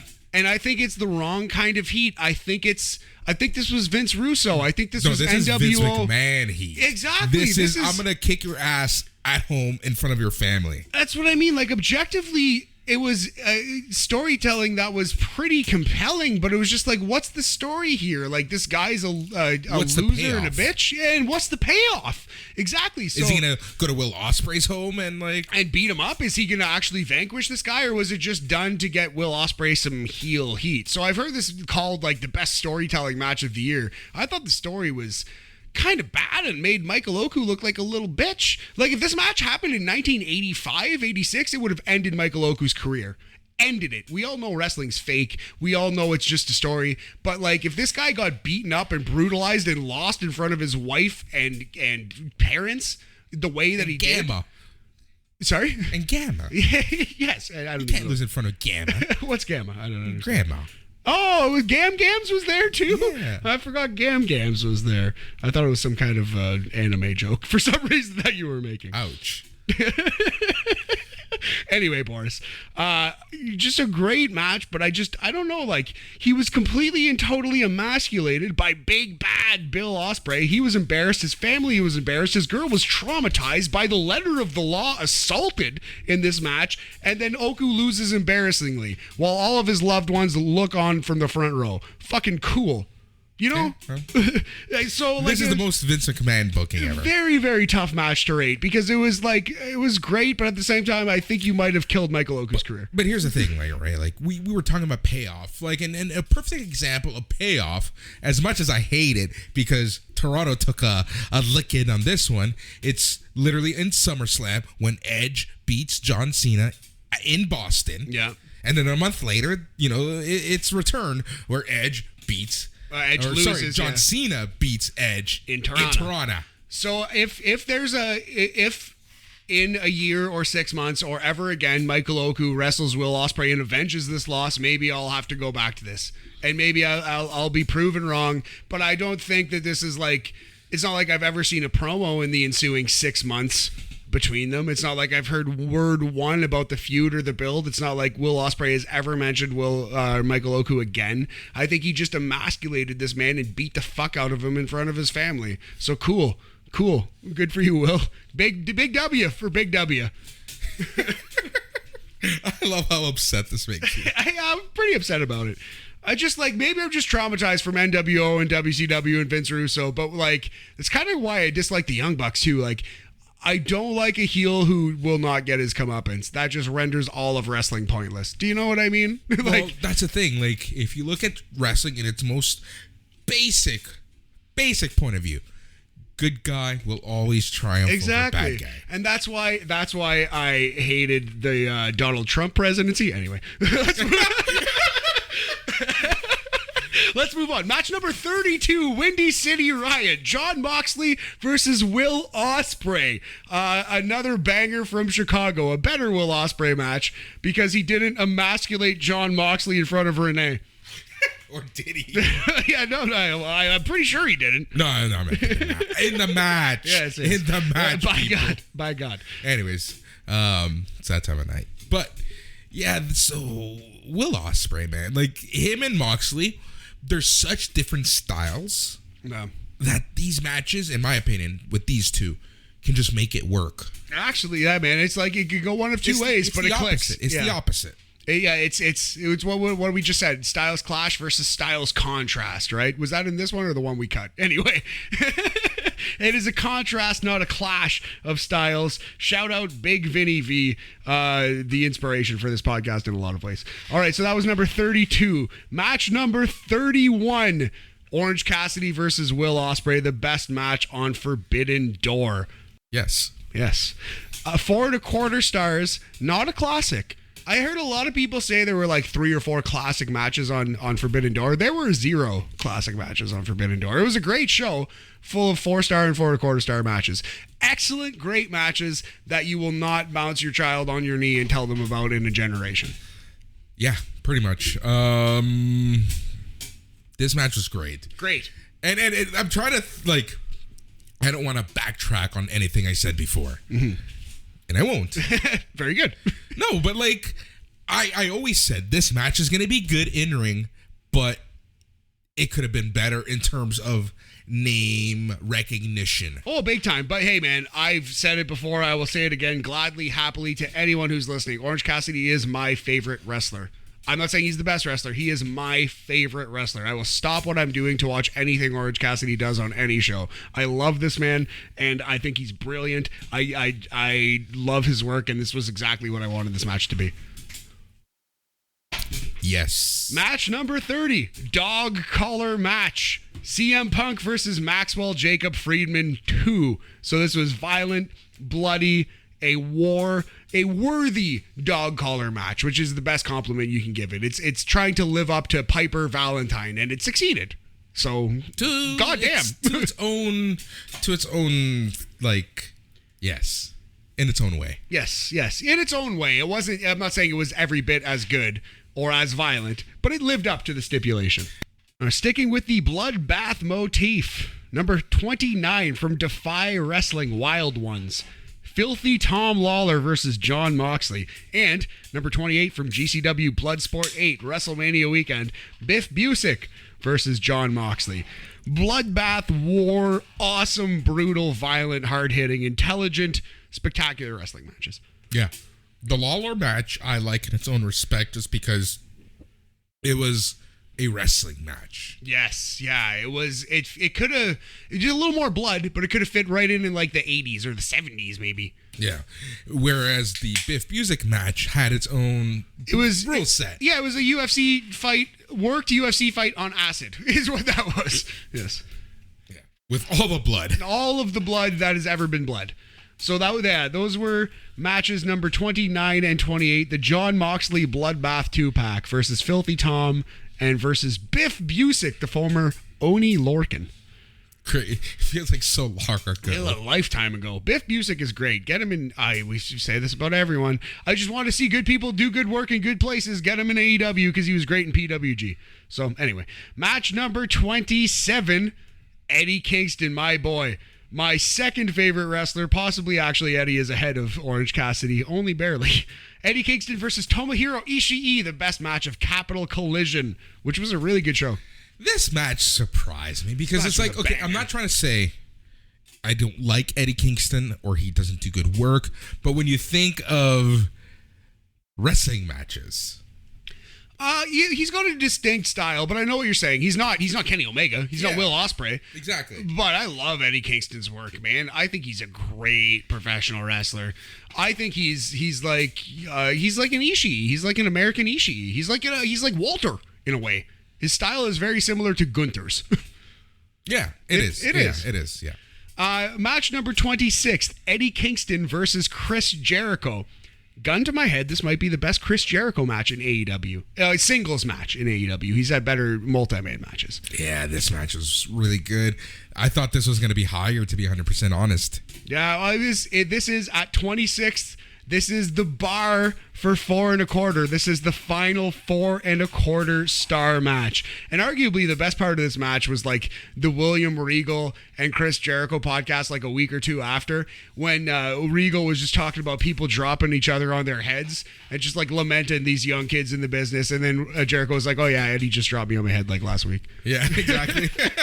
Exactly. So that was funny. But yeah, I think this honestly is Jericho's best 1-versus-1 match in AEW. Match number 26 on our list. All right, let's get to it. So from this point forward, matches are at least 4.5 stars, which is now we're at 90%. Now that's an A+. So that's not just great. That's not just special. This is now all-time classic stuff. This is stuff that we will remember for years. Stuff that if you wanted to tell me this match was your match of the year, I would not bat an eyelash. I would say that makes a lot of sense. That's the level we're at right now. A+, 90%. All right, let's get to it. Let's see what's going on. I'm actually like trying to think now in my index of wrestling matches. What could be up here? I'm so excited. I'm excited for this moment. This was my moment of the podcast. I can't wait. Blood and Guts, Boris. Let's go. Match number 25. Blackpool Combat Club of Claudio Castagnoli, Eddie Kingston, John Moxley, Ortiz Santana, and Wheeler Yuta versus the Jericho Appreciation Society of Cool Hand Angelo Parker, Chris Jericho, Daniel Garcia, Daddy Magic, Matt Menard, Jake Hager, and Sammy Guevara. 6-on-6 War Games match. One of the best War Games matches of all time. Awesome cage match. Brilliant wrestling match. An all-time classic Bloody War. How did it come across live? That's the thing. That is the thing. I think this is a perfect spot for this match. I was really concerned that this would be higher. Okay. And the reason for that is because my experience of the match was so different than yours. I was there. I was in the Big D. Yes, Detroit Rock City. Yeah, I was in Detroit Rock City. Yeah, exactly. Great movie, by the way, also. And here's the thing. Like, this match, I said this on the All Elite Weekly podcast, and that's this match was made for TV. Absolutely. There was so much going on, so much spectacle, so much production, for lack of a better word, that it took away from the live experience. But that might go to show you how good the match was, that we didn't give a shit, that it was hard to, I don't want to say hard to follow, but like hard to... Well, you missed some of the nuance, yeah. Yeah, exactly. That's exactly it. Yeah, you just had to. And the fact that like, there's so many small things that happened that Dan was telling me that happened on TV for the cameras that I'm like, you see, it was like, it's such a weird experience. And I'm not saying it's a bad experience because I loved the match. But it's a different experience that I had watching the match the first time. That's interesting, man. That's worth noting too. And I wonder, like, obviously it's hard to see through a steel cage too. It's like part of it, right? That was a huge part. Like, I feel like even the gaps within the cage were smaller. Smaller than even WWE's or other cages that we've seen like this. And it goes to show you why people love the blue cage, right? Absolutely, because it's easier to see through. Yeah. So, and between that and just the sheer amount of people, and I'm not talking production, like, well, not camera people, but just production people in general, like extras, stage hands, dude. I sent you some videos. Like, it was packed down there. Yeah, it seemed like it, man. Absolutely. Like, so many like things to work through, so many things. I've never seen a UFC card, but I've heard my buddy Justin Lacey was talking to me about this. Like, yeah, I guess when you go see a live UFC, it's similar. Like, there's lots of shenanigans in the cage, and you don't always get the best vantage point, you know what I mean? But it's a made for TV, it's a television show that you're watching live at the end. I went in there expecting that and understanding that, and I'm not saying this didn't diminish. I'm not trying to be controversial or anything. I'm just saying it was an amazing experience. but I feel I would have liked the match more if I watched it on TV. I think that's fair, man. I think that's absolutely fair. Obviously, I mean, that's probably your opinion. You probably wouldn't have ranked it 25 based on your live viewing, right? So, now there you go. But yeah, no, in my opinion, I thought it was exactly what it needed to be. And while it did have some flaws, and obviously it fell apart, like Santana's injury kind of hurt it, like there was like some confusion near the end, I still thought it was violent and just gory and just what it needed to be. Like this was the one that didn't need to be a choreographed dance. This had to feel like a fight. It was okay that this didn't feel clean, right? Yeah, exactly. So this match reminds me a lot of Mick Foley versus Randy Orton. And this next match is one that it's gonna age poorly. It's already aged poorly, and this might be the most maligned selection of the entire list. This was Jeff Hardy's last stand. Jeff Hardy versus Darby Allin, AEW Dynamite, May 11th. So it's not fashionable anymore to praise Jeff Hardy, rightfully so. I'm not trying to apologize for drunk driving, but like I'm just saying, like before the Jeff Hardy scandal happened, there was this last moment of Jeff Hardy's career. And I will remember this match for what it was. Here is this particular match, not Jeff Hardy's career. No. Like, you can say what you want about it, all this personal stuff, blah, blah, blah, blah, blah. We're not going to get into it here. But in terms of his in-ring, this was at a point where the crowd is very polarized when it comes to Jeff Hardy. Some people want him to keep going because he's got something else in him. And then there's the other people who just want him to stop because he's like given his entire body to the industry, right? Mm-hmm. So he's a polarizing character before you even bring in the other stuff. And we're going to focus on his not the other stuff here. And for me, I'm a part of the group where he's given us everything. He's literally given us his body.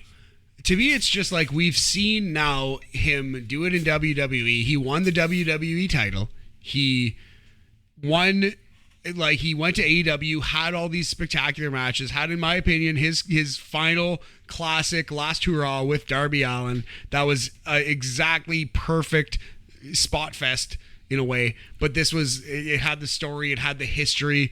This is exactly what it had to be. Like I said, it was in my opinion an updated version of Mick Foley versus Randy Orton in a lot of ways. Mick Foley versus Randy Orton was a better match, but it was that same kind of thing, like the young guy proving himself against that old veteran in his style of match, right? Yeah. And it was different for a lot of reasons. Darby Allin is a clone of Jeff Hardy, and Randy Orton was playing like the cowardly heel versus Mick Foley, but it was that kind of match. It was a spotty whatever. Anyway, Jeff Hardy's whole thing, I think we're done. I don't think we need to ever see it again. God bless him. If he wants to work indies, if he wants to go to the WWE Hall of Fame and do another WWE run, I think that's great. AEW, for what they're trying to be, for what they're trying to do, for the people they're trying to appeal to, I think Jeff Hardy's done. What are they going to bring him back and win the world tag titles? Are they going to bring him back and do another ladder match with him? What are you going to do with Jeff Hardy if you bring him back to AEW? I think he's done. I think he's like, was it Jimmy Jacobs? No, it wasn't Jimmy Jacobs. Who was the guy who they had and then fired? The deathmatch guy they had sent to rehab and fired. Oh, he was teaming with Kip Sabian and stuff. AEW in the early days. He's a British guy. Anyway, I'm sure a lot of fans are yelling it at their screens right now. Anyway, yeah, so that's what I think Jeff Hardy's path is. He's going to get out of rehab and fired, I believe. Jimmy Havoc, not Jimmy Jacobs. Yes, Jimmy Havoc, thank you. All right, so that was match number 24 anyway. This was awesome. I thought it was Darby Allin and Jeff Hardy giving us exactly what we wanted. It was Jeff Hardy's last stand. I think it's the last meaningful contribution he'll have to the wrestling business. Match number 23, Boris, WrestleMania 38, Night 1. Cody Rhodes, the dramatic return versus Seth Rollins. An all-time classic, mostly for the moment, but also it was a great wrestling match. It was a great wrestling match. Great callbacks to Cody's career. Great, like it was kind of like a show within itself. Absolutely. This was like its own pay-per-view. This was why a lot of people bought WrestleMania. You literally could have had this as the main event, and that's it. And people would have paid for it. Almost should have been the main event, but it would have given away that Cody was coming. But still, yeah, absolutely. So yeah, number 23, Cody Rhodes versus Seth Rollins. Old Seth Rollins. Adrenaline in my soul. This premise has got to go. Classic match and moment. Either way, Boris. Yeah. All right. So here's one that fell right under the radar. This was actually the best match of WrestleMania Backlash, Boris. It was not the tag team match. It was Charlotte Flair versus Ronda Rousey. Yeah. Second best match of Ronda's career. Was her first match her best match with Kurt Angle and Triple H and Stephanie? That was an amazing From debut. our 4 pillars, you're correct. I think so. This is right up there, though. This is right up there. Another classic. Those are Ronda's 2 best matches. I've heard people say Ronda's bad, or she definitely is not a good character. She's a good wrestler. She's a good wrestler, and you can't have a brilliant match like this and be a bad wrestler. She is a very good wrestler when she's given the right opponent and the right storyline. She can produce something special, as was evidenced here. I Quit match, Ronda versus Charlotte. We haven't seen Charlotte since. Yeah, exactly. Great match, though. Match number 21, a love letter to Impact Wrestling. Why you would ever send that letter, I don't know. But Boris, it's Eric Young versus Josh Alexander. The Impact Slammiversary 20th anniversary main event. Actually, a fucking classic, amazing match. The best match of Eric Young's career. One of the best of Josh Alexander's. I ate crow for this match as well. I questioned when Eric Young won the Battle Royal to face Josh Alexander at Slammiversary. I'm like, why? And then I succumbed to the fact that maybe it's because Eric Young is a quote-unquote original or a mainstay or whatever you want to say about his TNA career, right? So I accepted it.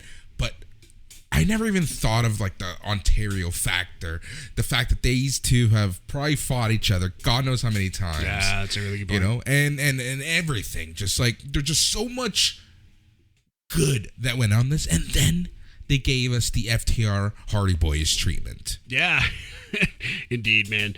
But getting there, absolutely unbelievable. Like this was the love letter, as we said, for lack of a better term, to Impact Wrestling, to the history of TNA, NWA, total nonstop action. There was Jeff Jarrett guitar shots. Every wrestler's finisher that you ever saw in this promotion. They ripped the ring curtain up like Bully Ray used to do. They did everything. So, yeah, just if you've seen a second, honestly, one episode of TNA and you've liked it ever in your life, go watch this match. I think you'll actually enjoy it. Exactly. All right, match number 20 for the Stardom High Speed title. The first of 2 Stardom matches in this fucking section, not to mention all the other Stardom matches that we've talked about. So this was the Dark Starlight Kid versus Azumi, AZM.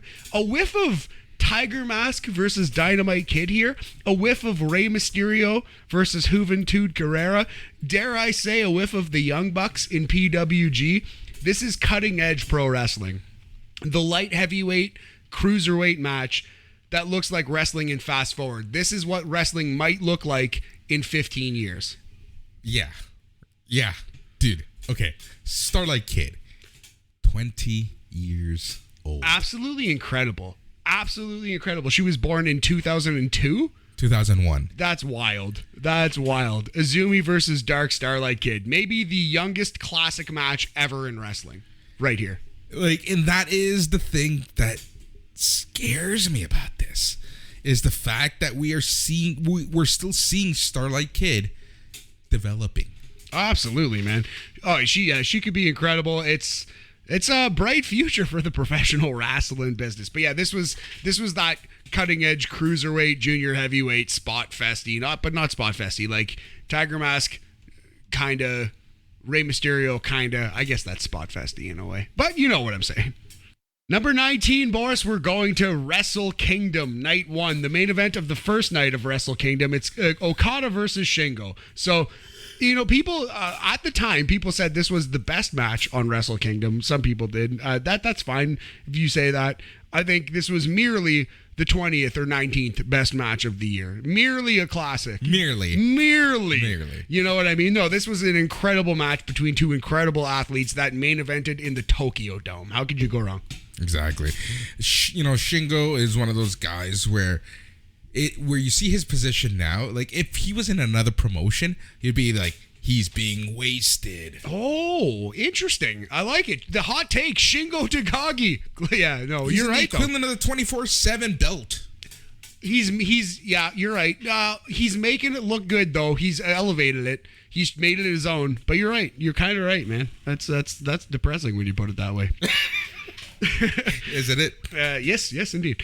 Moving on. Back to the New Japan Cup we go for Hiromu Takahashi versus Minoru Suzuki. So this was the match that they just literally almost slapped each other and chopped each other for 10 minutes.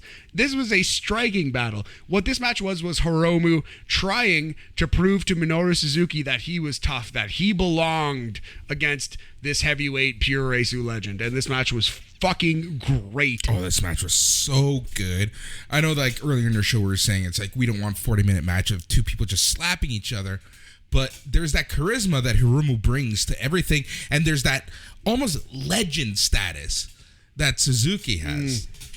Exactly. And, like, it's a perfectly acceptable story. Like, you can see, like, the way Hiromu dresses, the way he comports himself, you can easily tell, no matter what language you speak, what the story of this match is. It's young guy trying to prove himself against grumpy old man. It's the son standing up to dad in a way, you know what I mean? It's a tale as old as time. It's like, it's just a brilliant wrestling match that you could show somebody who was 5 or 50 or 105 and they would get something out of it, I'm sure. Match number 17, a triple threat for the TNT title. Andrade El Idolo versus Darby Allin versus Sammy Guevara. So the style of match that this was, one of the best you'll ever see. It was a little much for me. There's like the Tower of Doom. I hate the Tower of Doom. And there was the Tower of Doomiest Tower of Doom that ever Tower of Doomed in this match, where like they walked out to the middle of the ring, like just balancing on each other doing the Tower of Doom, and then they Tower of Doomed downwards. You didn't tower your doom or doom your tower after the match? No, I did not doom anybody's tower. Nobody's tower was doomed, I promise you. Nobody doomed my tower. I was not out there dooming towers. Okay, moving on. Anyway, a very good triple threat match this was. All right.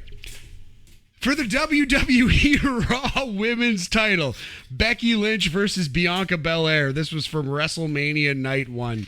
Becky Lynch looking like $1 million, not just in the ring, but also like the bodysuit. Just absolutely incredible match from two awesome wrestlers. I'll go this far. This is one of the best women's matches in the history of WWE. You couldn't name me 10 better. This is on the top 10 matches, women's matches in WWE history list. Yeah, no, this match was so good. The story and just everything within the match itself also was just so freaking good. And like, you know, people want to talk about the characterization right now. Becky is the heel, Becky is whatever, but she is just doing some great stuff. Oh, yeah, man, absolutely. I love Becky's work. I think her heel... When Seth Rollins isn't the best wrestler in the family, pound to pound, yeah. In the family. It's pretty good, yeah. In fact, he's probably third.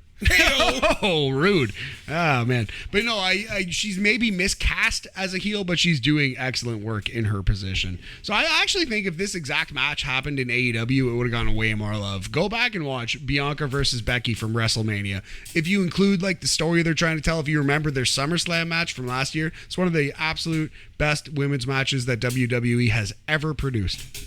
Yep. And I think you said it right there.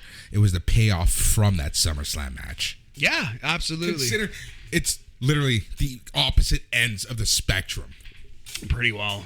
Yeah, pretty damn well. But it ended up paying off in the end. So kind of dumb that they screwed Bianca Belair over last summer, but I guess...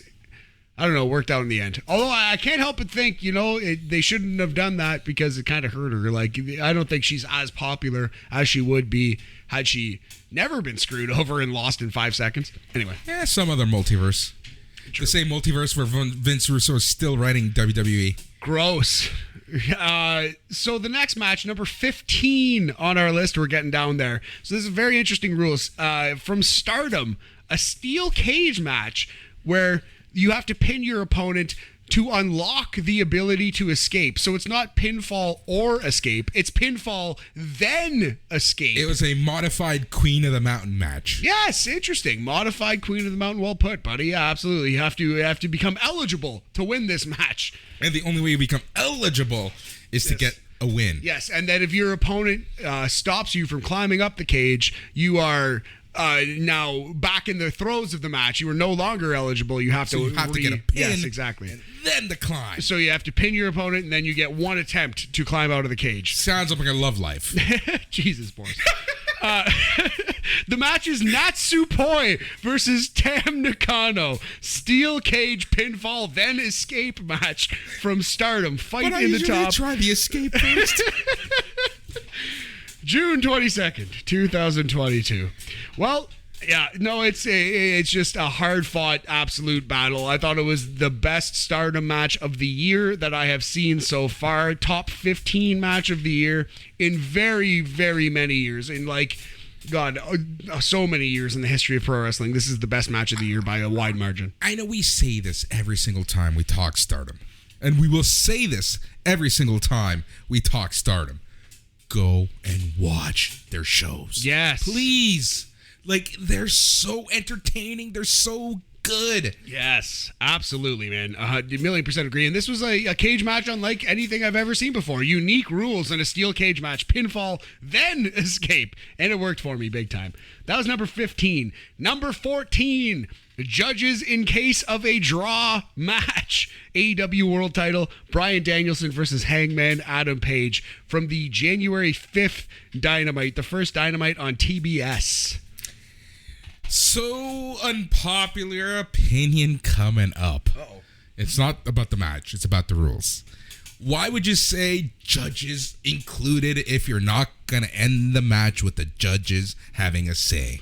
Oh, to tease it, because you thought that they would. So when I never thought they would. Okay, but you thought it would get closer to the end. Like this match ended in 30 minutes, right? No, because this was the end of, right. So it's kind of, for me, was, I knew where this was gonna go. Okay, so okay. So what's your argument though, that they should have not used the judges? Why use the judges? Why promote the judges? Yeah, I think the answer to your question, be it correct or if it worked or not, was to tease the fans into thinking it would go longer. So when that it would mean something. Yeah, so when the finish happened, it was oh, this was a decisive win for Page versus Bryan Danielson. I don't know. I think it was to further hammer home the point that this was a decisive win that did not need the judges, because we did not get close to them. Because otherwise, why would you do it? Exactly. That's the only way. To me, that's the only way that makes sense. I don't know. Anyway, I think a lot of people think this is the second Danielson versus Hangman match. I think a lot of people think it's better than the first match. At the time, it seemed like a lot of the reaction was that it's better than the first match. I strongly disagree. I think the first match was 5 stars, and we said it last year. I think it was one of the all-time great matches I've ever seen in my life. This match was very, very good. It was the 14th best match that we've seen all year. It was an all-time classic. It was not as good as the first one. In my opinion, still a brilliant professional wrestling match from January 5th, the first Dynamite on TBS. This is where I'm going to be an asshole. Yes. So you said it's not as good as the first one. No. So now, where did we rate that match last year? I think 4th or 5th. Because there were so many 5-star matches. Yeah. But yeah, you see where I was trying to go. Oh, don't you worry, buddy. I am crossing my I's and dotting my T's on those, buddy. Don't worry. I would never make a mistake, ever. Anyway. Moving on. Number 13, Texas Deathmatch AEW World Title. Your boy, Lance Archer versus Hangman Adam Page. If you wanted to tell me this was the best match that Lance Archer ever had, ever in his life, I would agree. This match did not get the love it deserved. Wild, bloody brawl. This is Bruiser Brody shit, buddy. Great finish, unique, memorable stunts. This is what professional wrestling is all about. There, I said it. Cool. You strongly disagree with this one. Oh, we're gonna have a conversation offline. Oh wow! No. Yeah. This match. It's okay. Here's the thing. It's one of those matches where you knew the outcome, and it just didn't live up to anything else. Oh, so I disagree with part 2. I disagree that it didn't live up. I 1,000,000% agree that you knew the outcome. Of all the title matches that AEW has ever produced, this was the most obvious. Like, obviously, Lance Archer's not about to win the world title on Dynamite. Pretty sure that Hangman Page is going to keep this title. But I thought the match really worked. This is from the February 9th Dynamite, if you want to go back and watch it. Texas Death Match. Adam Page versus Lance Archer. That is Unlucky 13.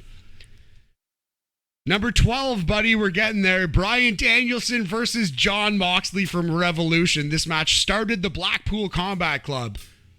Yeah, this match was awesome. This match was so good. The ending came out of nowhere. I liked it. I feel like I talked worse about the match when it happened, but I did recently rewatch it. Nice. I thought it was good, man. I obviously, you see where it is on our list. I thought the ending did work for me, although I do agree it came out of nowhere. I kind of felt like it came out of nowhere in a good way. Came out of nowhere in the type of way that this is a wrestling match. 3 seconds is all it takes, and you got to be on your toes the whole time, right? So it worked for me, but I do accept that it was kind of just like they were fighting, and then they just stopped fighting. But that's some of the best UFC fights end like that too, right? So, match number 11, just off the post, outside the top 10. It is a match for the AAA Tag Team titles and the Ring of Honor Tag Team titles. It's your boys, FTR versus the Young Bucks. Their second match from Dynamite. So AAA Tag Team titles, Ring of Honor Tag Team titles. FTR versus Young Bucks to Dynamite April 6th. Yeah. Amazing match. Good match. Amazing match. FTR really are great. Young Bucks are great. I liked it more than their first match. And yet, Boris, I still think there's a better match in them. You know what I mean? I think they have a 5-star in them. Oh, yeah, they do. I thought the first match, they tag team finisher spam. I liked what they were going for, but especially the fact that it was not in front of a crowd hurt it. Yeah. And this match was even better than that first match, which was excellent as well. But still, it's here at 11, not top 10. Amazing match. I can't wait to see what they do at the September pay-per-view, which is probably going to be Bucks FTR 3. All right, here we go, buddy. We're inside the top 10. Keep this train moving. AEW Rampage. Maybe the best match in the history of this show. Maybe the best match in the history of Wheeler Yuta versus Jon Moxley. This is the one. This is the one that made not only Wheeler Yuta, but this really solidified the idea of the Blackpool Combat Club. Obviously, like Danielson and Moxley, their match kind of like was the birth of it. But this was the one that showed how you get in. You know? Yeah. I agree with you 100%, man. This match was so good. Like I would rate this one and the Danielson match back to back, honestly. But this one, if you're looking at our 4 pillars, you're 100% right that this one is that much better. Absolutely. Maybe I should have bumped FTR down even one more, but whatever. Anyway, top 10 match, Moxley versus Wheeler Yuta. A star-making performance for Yuta, who bled and just a brilliant match. This put him on the map. Match number 9. You've referenced it already in the podcast, buddy. Ladder match for the AEW TNT title. Cody Rhodes, adrenaline in his soul. Sammy Guevara is his opponent. Beach break, January 26th. Is Cody Rhodes the only wrestler, and I'm testing now your stats, the only wrestler who appeared in both AEW and WWE? Oh, I didn't check that, but no, technically I would think O'Reilly on our list. He was gone by December. Oh, you might be right. They both. It's Red Dragon debuted at Christmas. Yeah, he's on there. Cesaro's not on the list. Danielson came already. I think you're right. I think it might be Cody and Cody alone. There you go. Interesting. That's very interesting. Yeah, the highlight of this match was like the insane cutter. The diamond cutter, the RKO that Sammy hits, but this match also, there was a classic match in here, wrapped in between Sammy Guevara's usual suicide attempts. Sammy Guevara. Yeah, yes, those things. Match number 8 and number 7. It's a Jordan Devlin versus Ilya Dragunov 2-pack. So match number 8 is the loser leaves town match that they had on the NXT UK 200th episode, which was May 12th. That's match number 8. Match number 7 is the empty arena match they had at the start of the year, January 27th. Both all-time classics. Empty arena slightly better, but this was a brilliant feud between two excellent wrestlers. The fact that an empty arena match can rank so high on our list, when you take a look at the way we rank matches, impressive. Yeah. And the only joke I'm going to make about number 8 is the fact that I love how loser leaves town match means you get a promotion. Essentially, yeah. Loser, moves up in the world. Although he lost his name. That's how they should have pushed it. Loser loses name match. Because now Jordan Devlin is JD McDonough. Anyway, buddy. So that was number 8 and number 7. Number 6, the main event of Wrestle Kingdom Night 2. Okada versus Will Ospreay. Brilliant match. One thing I loved about this match too is as crazy as Okada can be, as crazy as Will Ospreay can be with the moves, there's just a clear, decisive winner.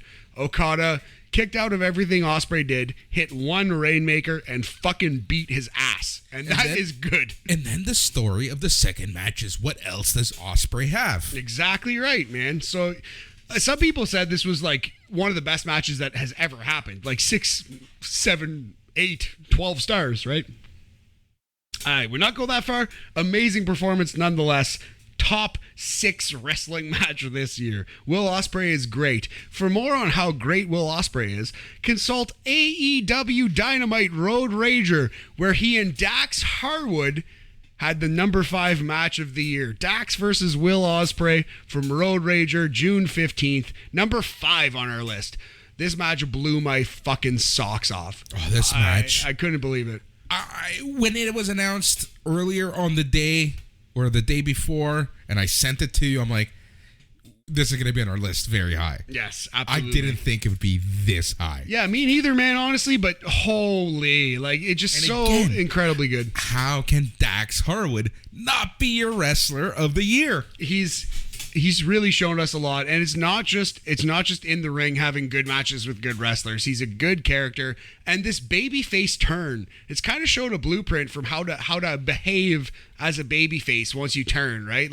Didn't change too much, but still has changed just enough that the crowd likes him, and he's a good guy, not a bad guy, while still being true to himself. It's really just brilliant work. The Austin motif. Yeah, man, absolutely. Just brilliant work up and down the card, if you will. No matter where they're slotting FTR, they're going to give you something great. That was number 5. Number 4. So this is the singles match of the year, the pure 1 versus 1 wrestling match. This is the best one I've seen all year. With no gimmick. Okay. No tag team. That's why. Because, okay. So number 4, Will Ospreay versus Zack Sabre Jr. New Japan Cup Elite 8. Holy Christ, this match. This match was so good. The thing about this match is you don't need to know New Japan. If you do know New Japan, it would help. But there's a clear, concise story to follow that any fan of any experience level could really follow on this match. And that's basically Zack Sabre Jr. is the ground-based Pokemon, and Will Ospreay wants to take it to the air. Zack Sabre's trying to ground this man, and if he can wrestle him, he will win this wrestling match. But the other guy is a grasshopper. How do you wrestle a grasshopper?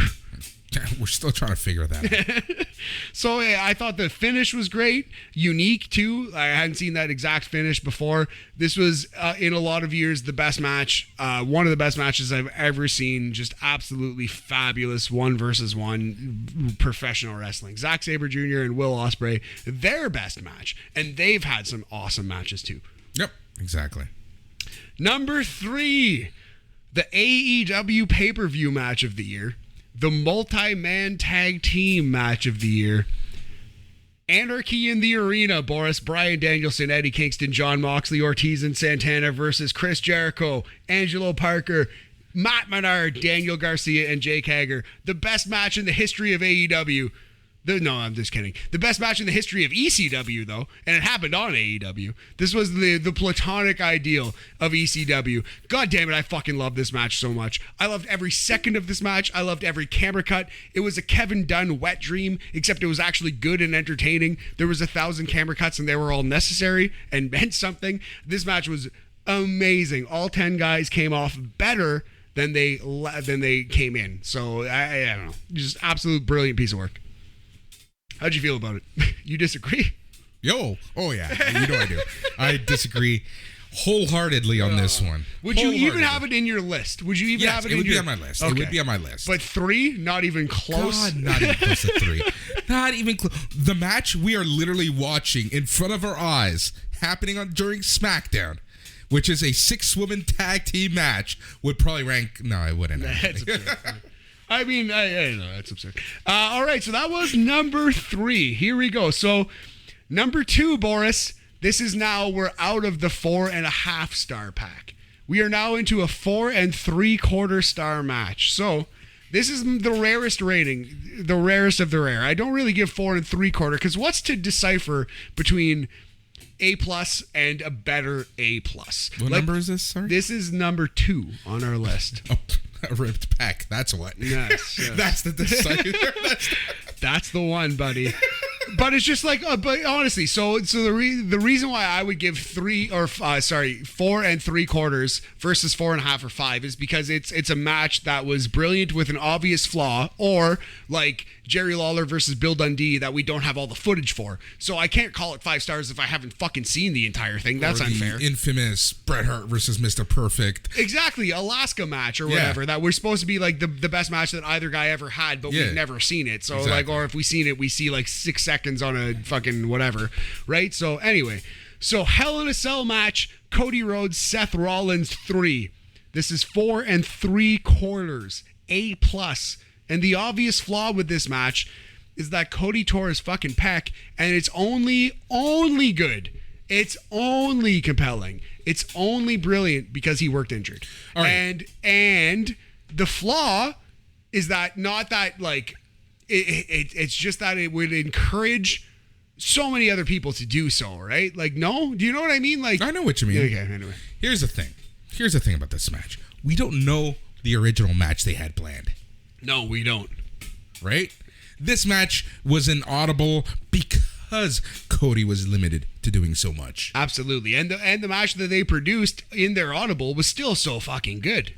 And that's the thing, right? And for me, that's part of it. And then when you look at our pillars, dude, you still thought it was a work going into the after party. Well, exactly. Not even like I was saying, you guys are wrong. I was just like, are we sure? Like, did we just fucking see that? Really? Like, I was just incredulous. I was just shocked. Yeah. But we did. We did see that. That's what we saw. And that's the thing. Like, it was the match. When you take a look at our 4 pillars and the way that we rate matches, you cannot get more intriguing than this. No, man. Like you cannot be more drawn in watching at TV than this. Literally, I was glued to my eyes, and it's one of the few times in wrestling that I watched it and I still didn't quite believe what I'd seen. You know, even watching it with my own eyes, I was like, what the fuck? Like, really? Yeah. Really? Yeah. The whole match with a torn pec, working it over, slapping it, hitting it with kendo sticks and such. Man, this Cody Rhodes, he wants to be a babyface so bad. He'd do anything to be a good guy in professional wrestling, and I hope that he's earned that status now. I'll cheer him.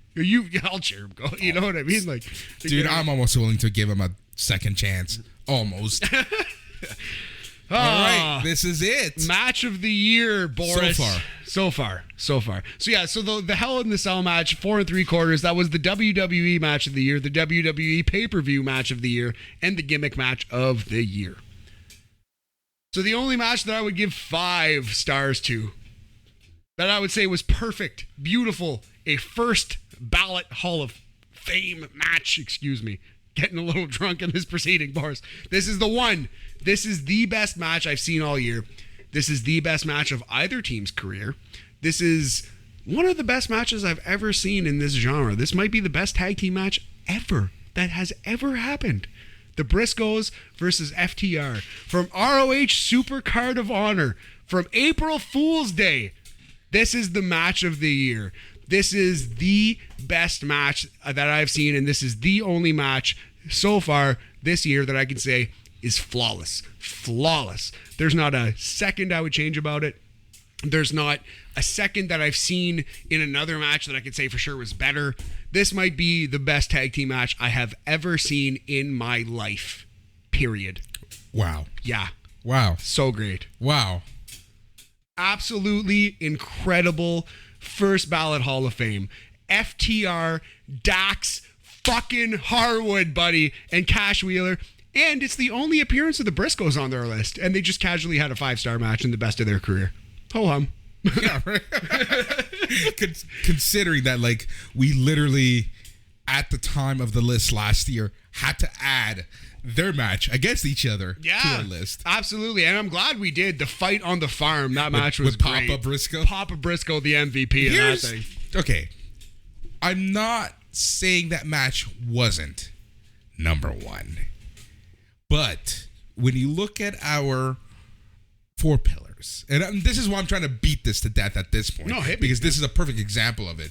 It was the intrigue of FTR versus Young Bucks mixed in with, we know this match probably won't happen anymore because by this point we knew the issues that the Briscoes were having getting signed by AEW. Yes.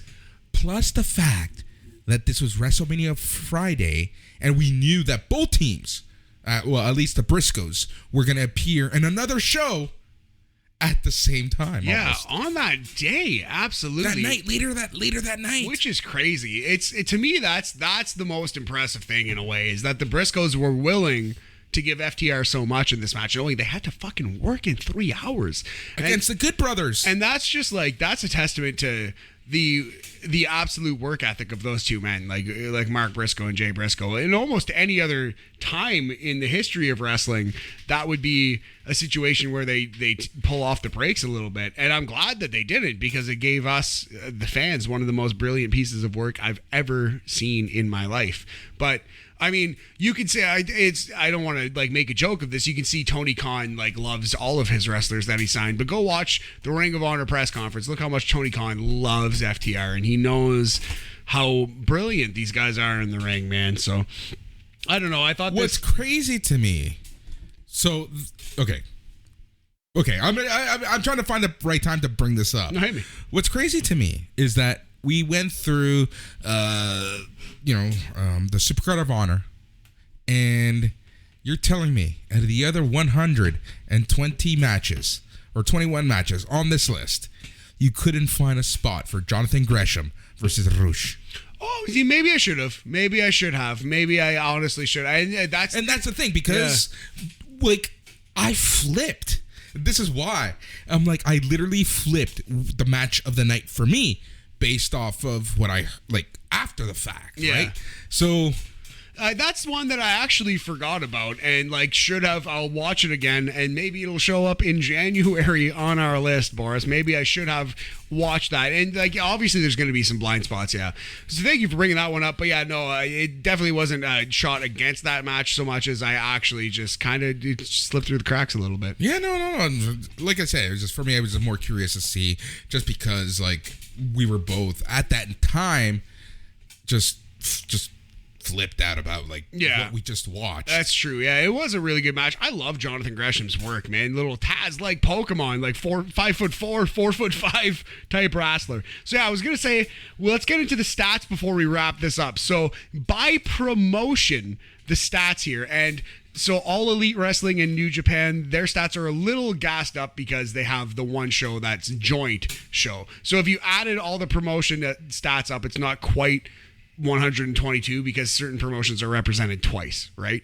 Anyway, All Elite Wrestling is on this list 56 times, 33 Dynamite matches, which is crazy. That's more than one a week. So we are so blessed. And that's going to go down because I have a lot of AEW matches near the top of this list, but that's just, and the reason why it's so high is because I watch more AEW and I don't watch anything else. But man, we're very lucky to have AEW. Because that's just like 2-3 years ago. That's 56 matches that we just didn't have, you know? Yeah, pretty much. So we're very lucky to have that. Number 2 on our list, World Wrestling Entertainment, 25 matches, 13 from Premium Live Events, 8 from NXT UK, 3 from NXT 2.0, and a single Raw match. I'm not shocked at those stats. Yeah, it seems about right. There's another match that you should really watch out for, and that's the Naomi Charlotte match from SmackDown. Really? Yes. I feel like I need a SmackDown match here. There's probably been one that's worthy of this list. I'm actually shocked that WWE's number 2. Well, because I haven't watched, there's like 3 big things from New Japan, which I need to watch, right? So I need to watch Dontaku and Dominion and the best 3 or 5 matches from the Super Juniors. So New Japan, 23 matches on this list. 12 from New Japan, Japan. 11 from New Japan, USA and affiliates such as Forbidden Door. 6 matches from Stardom, 5 matches from Impact, 3 matches from Game Changer Wrestling, one of which being Bloodsport, and then 1 match from AAA, DDT, Defy, Ice Ribbon, Pro Wrestling Noah, Revolution Pro Wrestling, Ring of Honor, Seed Lining, Warrior Wrestling, West Coast Pro, and Wrestling Revolver. So I like the spread of promotions we have. And in January, we'll probably have even more promotions and even less AEW. Yeah, that's exactly what's most likely going to happen. Like, I feel like sometimes the back half of the year, there's more time because fall happens, winter.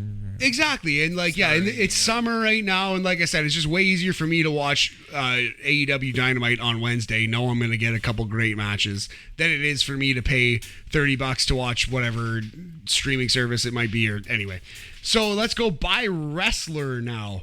Starting with 14 appearances by Jon Moxley. That is massive. That's going to drop maybe in by a fair bit, like 4 or 5. But yeah, that's massive right now. It's a little silly. 14 appearances, lots of tag matches, little stadium stampedes and anarchies and various cages and various bloods and gutses and such. But Jon Moxley out here wrestling Speedball, Biff Busick, Filthy Tom, all these names, man. Jon Moxley is my wrestler of the year this year, and I think it's close with him and Dax, and I can't even think of number 3, so it's not particularly close. It would have been Cody maybe had he not been hurt. Yeah, exactly. So 8 matches from Dax and Adam Cole, who might be number 3. Adam Cole, Bay, appears on this list 8 times. 7 matches from Will Ospreay and Kyle O'Reilly shows up 7 times on our list right now. Good for Kyle. 6 matches from the Hangman, from Darby Allin, from Kazuchika Okada, Ray Phoenix, and Speedball, all at 6 on our list. Speedball's number is quite impressive when you consider that his home promotion is Impact. Exactly right, man. And he's out there having a wide variety of matches with a wide variety of people. Minoru Suzuki and some Jon Moxley on there. So number five. So this is the people who have 5 matches on our list. Bryan Danielson, Cash Wheeler, the inferior FTR. No, that's rude. Bryan Danielson, Cash Wheeler, Eddie Kingston, my boy, Jungle Boy, your boy, Minoru Suzuki, Matt and Nick Jackson, Sammy Guevara, Seth Rollins, thanks Cody, and Zack Sabre Jr. all have 5 matches. Yeah, exactly. All right, 4 matches. Cody Rhodes, Chris Jericho, CM Punk, Ilya Dragunov, the Luchasaurus. That one's crazy. Orange Cassidy, Shingo Takagi, Wheeler Yuta. Wheeler Yuta, 4 appearances too. Luchasaurus.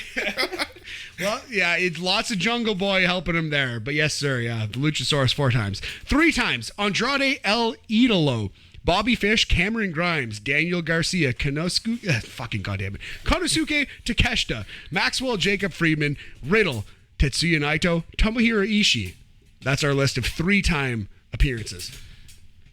So it's kind of cool to see, like, you know what I mean? Like all these people, like how many times. It's kind of true to my personal match of the year rankings, like wrestler of the year rankings. It's kind of where I would rank them all. So people who showed up twice: A-Kid, Ariza Nakajima, Ashton Smith, Becky Lynch, Bianca Belair, Blake Christian, Carmelo Hayes, Charlie Dempsey, Christian Cage, Claudio, Cool Hand Angelo Parker, Daddy Magic Matt Menard, Dr. Britt Baker DMD, Hiroshi Tanahashi, Julia, Jake Hager, Jordan Devlin, Mayu Iwatani, Oliver Carter, Malachi Black, Ortiz, Pac, Penta Oscuro, Randy Orton, Roman Reigns, Santana, Solo Sikoa, Sayuri, Tam Nakano, Tommaso Ciampa, Fujimoto, Tsukasa Fujimoto, Trent Beretta, Trent Seven twice, Trey Miguel, Tyler Bate, and Wardlow. Here's a fun one. Jake Hager. Jake Hager twice. How many matches has he had? 2? Yeah, I think he also had the Eddie Kingston match, which was pretty close. It was pretty close to our list, honestly. It was like 3 3/4. Just Who knew? Jack Swagger, one of the best workers. I'm not going to read you all the one-time performers, but yeah. I know one who's there. Santos Escobar. Santos Escobar showed up once in that ladder match. Yeah. Eric Young showed up once. Jay Briscoe once. Anyway, thank you all so much for listening. I am sweating my balls off. I need some fresh air. Yes, he does. And that is it for our top 122 of the year. ...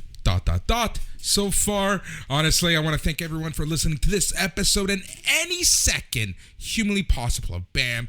The past year has been just absolutely amazing. Like I said, it's one of our passion projects, and I just want to thank everybody, all the kind words, all the friends we've made through this show, and everything, etc., etc., etc.